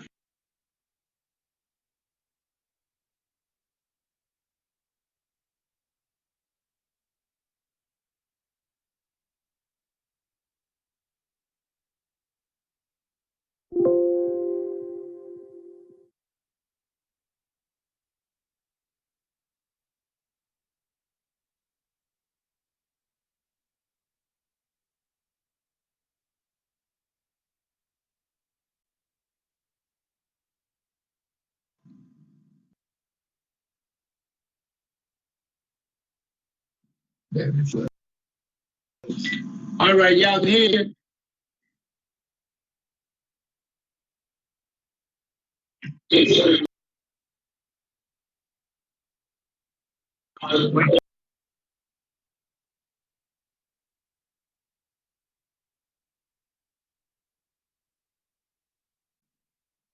Okay, some more ones. Yakoya, can you hear? Yakoya, can you hear? You got your recording going? Okay. You know, but again, it's in and out. I hear you. You know, Esau, I guess he got upset. You know, what we deduce is that they won't try to, you know, divide and conquer, right, always, right, the dialectic. They're trying to get people to go over there to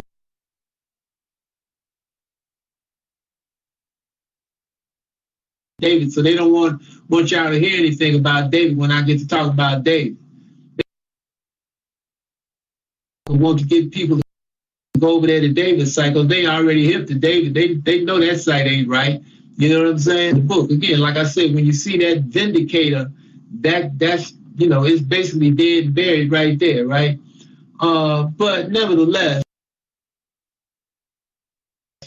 you know, when you read things, a lot of people, they read, they see things the way their mind has been shaped and formed. It doesn't really come out clear. Like I said, you know, before we got cut off, per se, the brother from Alaska, you know, he said to me, he said, well, yeah, they came out with much substance. He figured that was talking about the gold and the silver and the diamonds and the jewels. And I said to him, well, yeah, that might be part of that, but I don't really look at it from that perspective. I look at it, they came out with a lot of spiritual substance, okay? Y'all really started laying the foundation in us then, you know, as it says, you know, they came out with much substance. Quite naturally, they possibly had, you know, we know they had, you know, materialistic wealth, but I think they came out with a lot of foundation for spiritual substance. You know, was starting to be laid there, you know. So, you know, that's how I look at it. But again, what does it say? They will return here again in the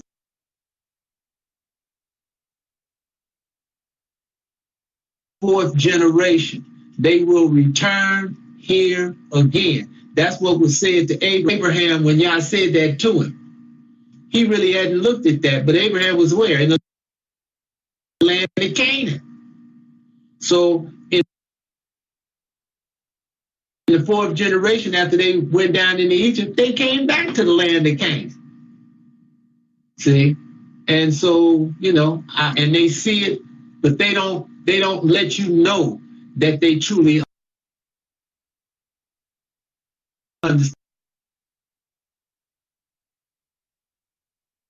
And they don't say, oh, you know, I see that now I understand. You know, some people do, but some people don't.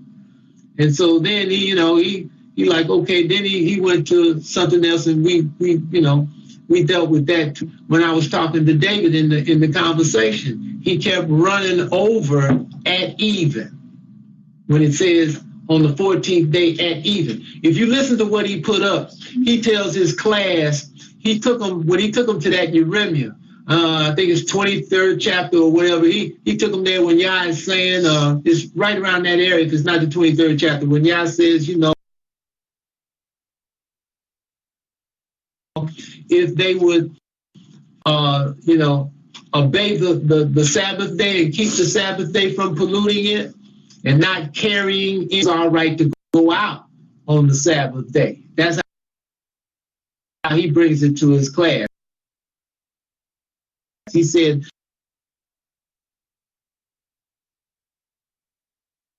the Most High wouldn't have said that if you couldn't go out. He said, you're just not supposed to be that to him.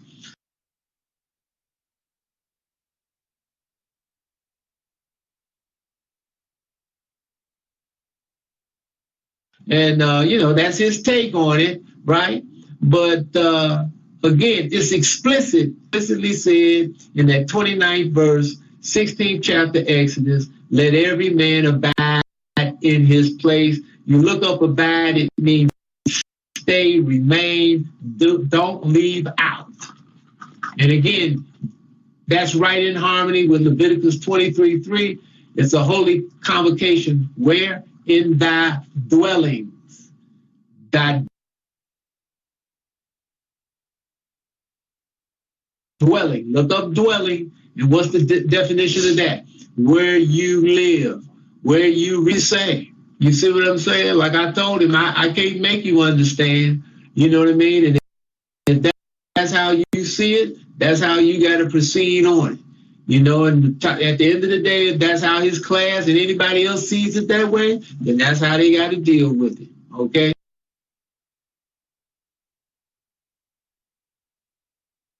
You know, just like you got those who, like him, say, you know, it starts at the sunrise, the 4 to 5 different kind of days.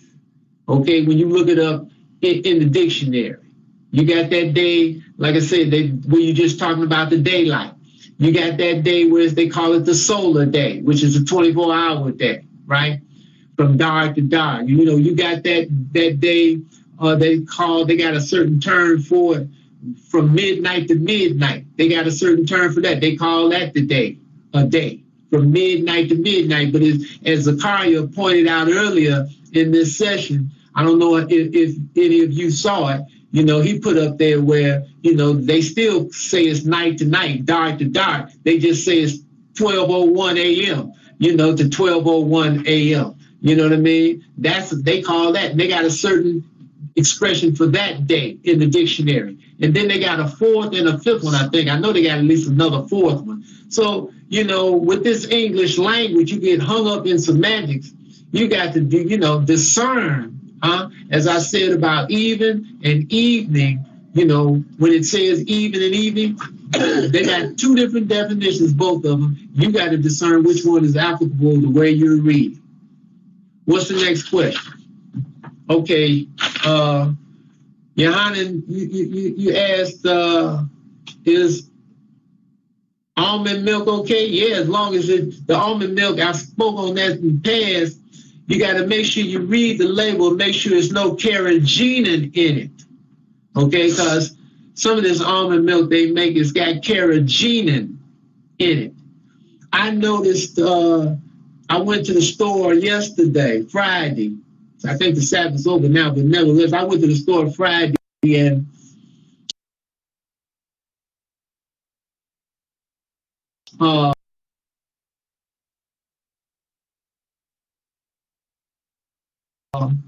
I noticed that they've got this coconut nog, they call it, like eggnog.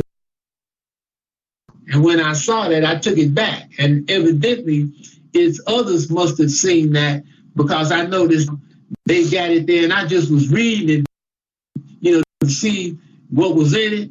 And they specifically say on it now, no carrageenan, no soy. You follow what I'm saying? Totally the year that, they using put it up there, Yadita, what they using as a sweetener, natural flavor or something. It was something, what was that? The anal gland out of what did you say? Beaver or something. Yadita knows, she'll put it up there. Y'all look at the screen. When she puts it up there, I'll tell it. But she's the one told us about it. But they doing all kind of nonsense now. So you really got to read labels, and again, you basically, when they say natural, you don't know what that is. You know what I'm saying? And that's how they can slide stuff over on you, What's next? Young Israelite? What? Who? What? Okay, Shemaiah P says, peace, brothers and sisters. And you say, okay, in Exodus 20:10 it reads, but the seventh day is the Sabbath of Yah, thy strong one. In it thou shalt not do any work, right? Thou, nor thy son, nor thy daughter, thy manservant, thy maidservant, nor thy cattle, nor thy stranger that is within thy gates.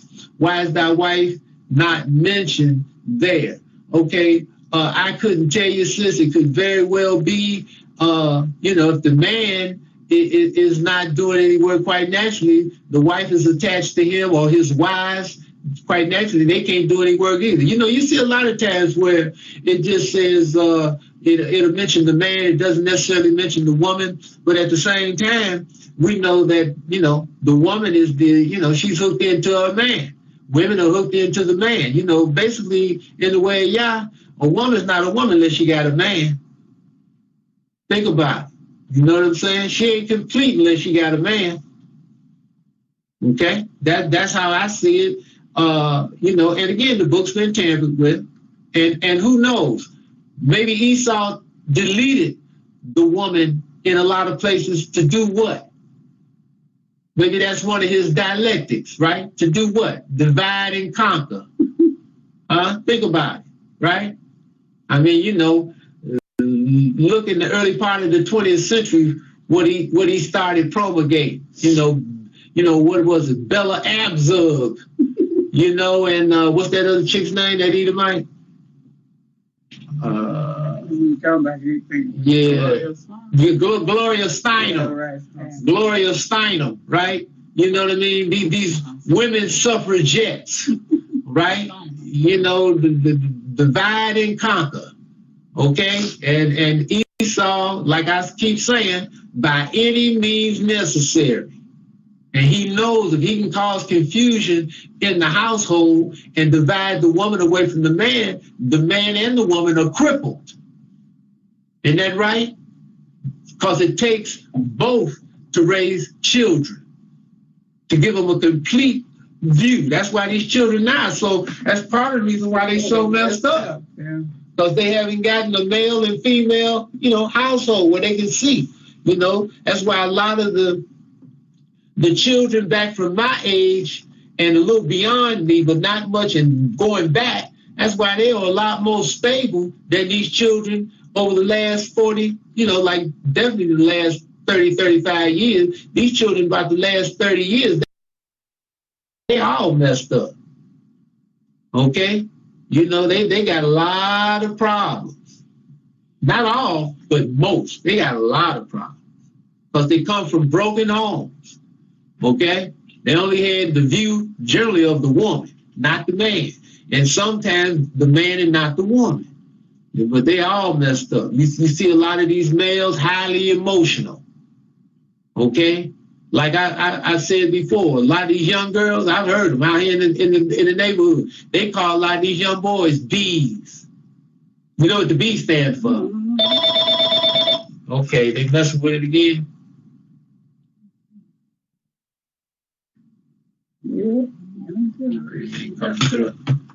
Somebody was trying to call him. Look at that. Man, that don't make no sense. Can y'all hear me out there? I see they putting up 1, 2. They messing with it, huh? She left out. Can you hear me? Yeah. So they was messing with some of it probably when I was talking about these broken homes and how they try to divide the man from the woman. You know they don't want y'all to hear that, right? But that's the deal. Okay, divide and conquer. You know, I'm gonna try to. I think Yadita was trying to call me. For some reason, it went to voicemail, and I got to try to get this up. So bear with me. I'm going to keep on talking while I try to get this voicemail. I think it's Yadita. I ain't sure because we don't see her in the room. So I'm gonna. Oh man. I'm sorry. Hold on. Please enter your PIN to leave a message. I'm sorry, but the information you entered is over. Okay? You know, Esau and all his electronic and technological gizmos. Please enter. You know, always some nonsense. Welcome to AT&T U-verse voicemail. You have one new voice message. First, new voice message received today at 6:06 p.m. Peace, brother. Eliot here. How you doing? Okay, I had to get that one later. That was somebody else. But again, you know, they any kind of way they can divide and conquer. Divide and conquer. So, you know, they never stop. Okay?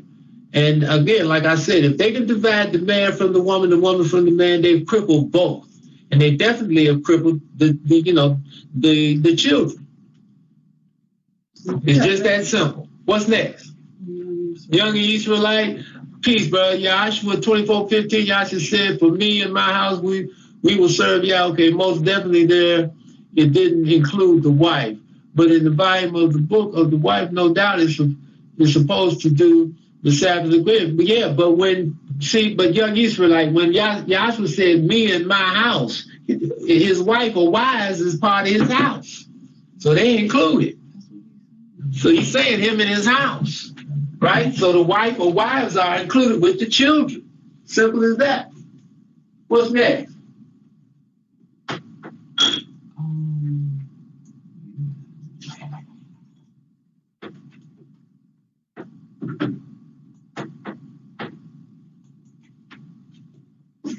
What's next? It's okay, Uncle Neil. Peace, Uncle Neil. Peace. Did you have an opportunity to look into the Syrian heritage that we spoke about the day I was at the library? Brother, again, you know, I remember now kind of the conversation, but again, when you talk about the Syrian heritage, I really didn't come away from that conversation thinking that I had to look up the Syrian heritage, but you know, it's in the book. It's over here in, what is that, Deuteronomy? Now, I know somebody out there, I think it's Deuteronomy 26th chapter, where it says that father was Syrian. Okay, it's not, oh, there it is. Deuteronomy chapter 26. You know, it starts at verse 5, right? And thou shalt speak and say before Yah, thy strong one, a Syrian ready to perish was my father. And he went down into Egypt and sojourned there with a few and became there a nation, great, mighty, and populous. Well, you know, that's talking about Israel, Yaakov. Okay? So again, you know, we are Syrian, but we don't call ourselves that anymore because we became Israel, right? That's what it's talking about here, right? So basically, you understand Abraham was of Syrian descent, right? Isaac, Israel, children of Israel, right? So, but we Israel, we don't say we Syrian, you know what I mean, per se. We say our father was, but we Israel. Yah's made a covenant with us as the nation of Israel. So that's who we are, that's what we are. Okay? What's next?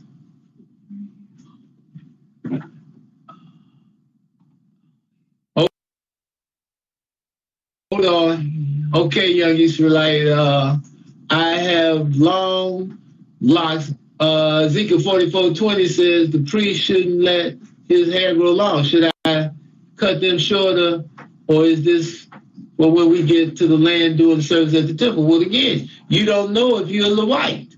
So, you hold on to them if you want to keep them until you find out for sure if you're a Levite, because you don't know that now. You might think and feel and believe and want to be a Levite, but you don't know that for sure. Y'all's got to, make all that plain exactly what tribes that, the people are from that come back. What's next? Okay, that's it? Okay, so, again, I know Yadita's going to play this next week again, and hopefully, it'll come through as clear as possible. And all of you out there, read, study, pray, and do. Stay focused. And again, it's a time of trouble, never been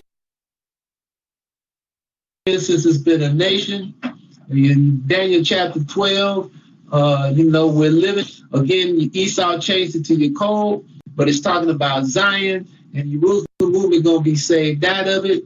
That's what we're waiting on, for Yah to come. We're waiting for Yah to bring judgment on the descendants of Esau. And when he does that, again, it shouldn't be long after that we'll be brought out of here. Again, that Jerusalem movement is the next movement back, according to Ezekiel 16th chapter. But stay focused, because Esau is, he's Novo Ordo Chaos, New World Order through chaos. He's creating chaos, direct, indirect, any kind of way he can to discombobulate your mind, to get you in fear, to knock you off the path. That's why every time I mention David per se today, Esau coming in messing with it, because he don't want y'all hearing about this David ben Israel, this Yahuwah is our vindicator, because he wants people to go over there to that. You understand what I mean? And again, whoever goes over there, that's fine with me. That's your desire, fine. You follow me? Just like the ones that left this movement at the early part of the year. I ain't got no problem. Whoever wanted to leave, leave. Okay? We only did, like I said in the past, this is not about quantity, it's about quality. And we only want those who's totally committed and submitted to the Most High, Yah our righteousness, the King, in this movement. And if you're not really committed, then go on and do whatever it is you want to do. Be committed and listen and hopefully become more and more illuminated and get committed. That's fine too. You know what I'm saying? But as long as you're not, coming around this movement and trying to cause some divisiveness, some disruption, you follow what I'm saying? That won't be tolerated.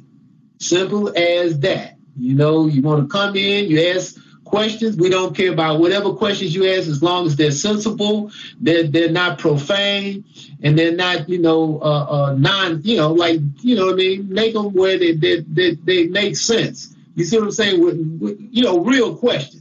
You know what I'm saying? Because sometimes questions are very, very simplistic, and that's okay. I have no problem with that, because sometimes that has happened with me in the past. It can be something really simplistic, and I can't see it, And then as time goes by, Yah lets me see it. So I don't have any problem with questions, as long as they're real, they're true, and people not, being stupid and just trying to just, I don't know. Okay, it looks like somebody's got another question. Malachi, what? Speaking of that, I have had a few invitations to go to other Israelite rooms. I declined the invitation. Well, that's listen. As I said, people want to go and listen to others. That's up to you. The deal is make sure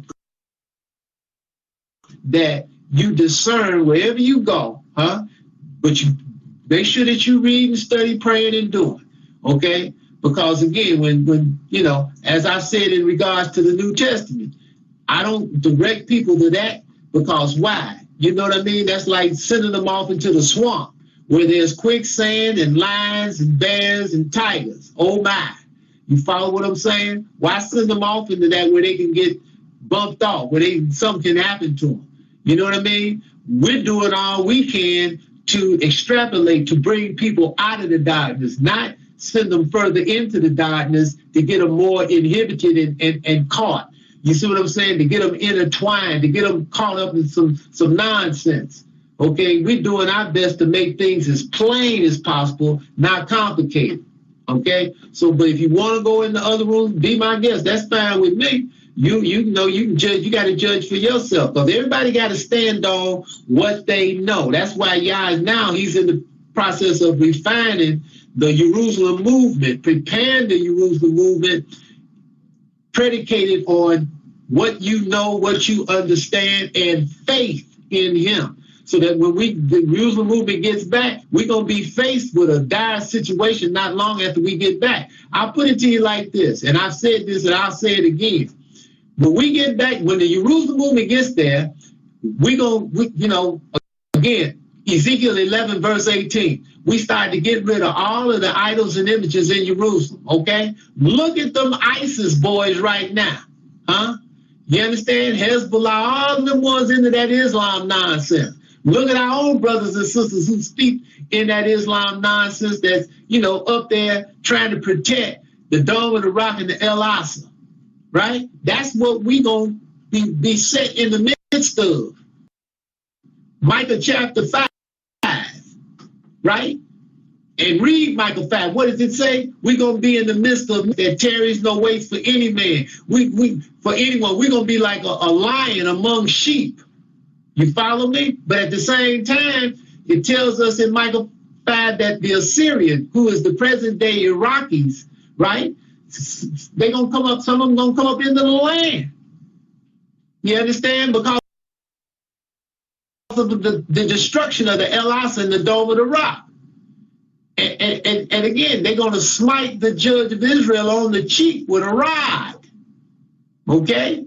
And they ain't going to kill him, but they're going to crack him. Because he going to be speaking peace to the heathen. They ain't going to want to hear it. See? And again, that's Zechariah chapter 12 and chapter 13. That's how we see that here. So we got to go through that. So to deal with that, you're going to have to be prepared. You're going to have to be predicated on Yah, yourself, right? Again, go to Zechariah chapter 12. What does it say? At that time, what does it say? You understand, the most feeble among us is going to be like David. And the house of David is going to be like the angel of Yah before the people, right? But we see that the women are going to be separated from the men, right? And everybody's going to have to stand on what they understand, what they know. See, everybody's going to have to be predicated on Yah. When you go to the back end of Zechariah 13, what does it say? That 2/3 of the people, 1/3 is going to be about Yah. They're going to say Yah, and they're going to have to say this individually, right? Yah is my strong one, my creator, my father, right? And Yah is going to say, and these are my people, the ones who say that movement right now. And when that movement is ready, it's going to be taken out of here. We're going to know when the Jerusalem movement is ready, because that's when Yah judge the Edomites. I said this in the past. That's what lets us know when the Jerusalem movement is ready. When the Edomites ain't nothing going to be able to stop it. Don't anybody stay Yah's hand. Nobody tells him when to move. You can ask him, but you don't tell him. He moves when he's ready. Okay? That it? So, again, it's always our pleasure. Read, study, pray, and do. For Yah righteousness, Jerusalem, and the Holy See. Yah bless everybody. Have a great month. And, if you want to talk, always, feel free to call at any time like many of you do, okay? Like I said before, if I don't get back with you the same day or the next day, but if you leave a message at some point, I will call you back. Sometimes it's backed up like that. They messing with the transmission again. They don't want y'all to hear that, I guess, huh? But if you leave a message, I will return your call. If you leave a message, you want me to call you back. For y'all righteousness, Jerusalem, and the Holy See. God bless everyone. Peace.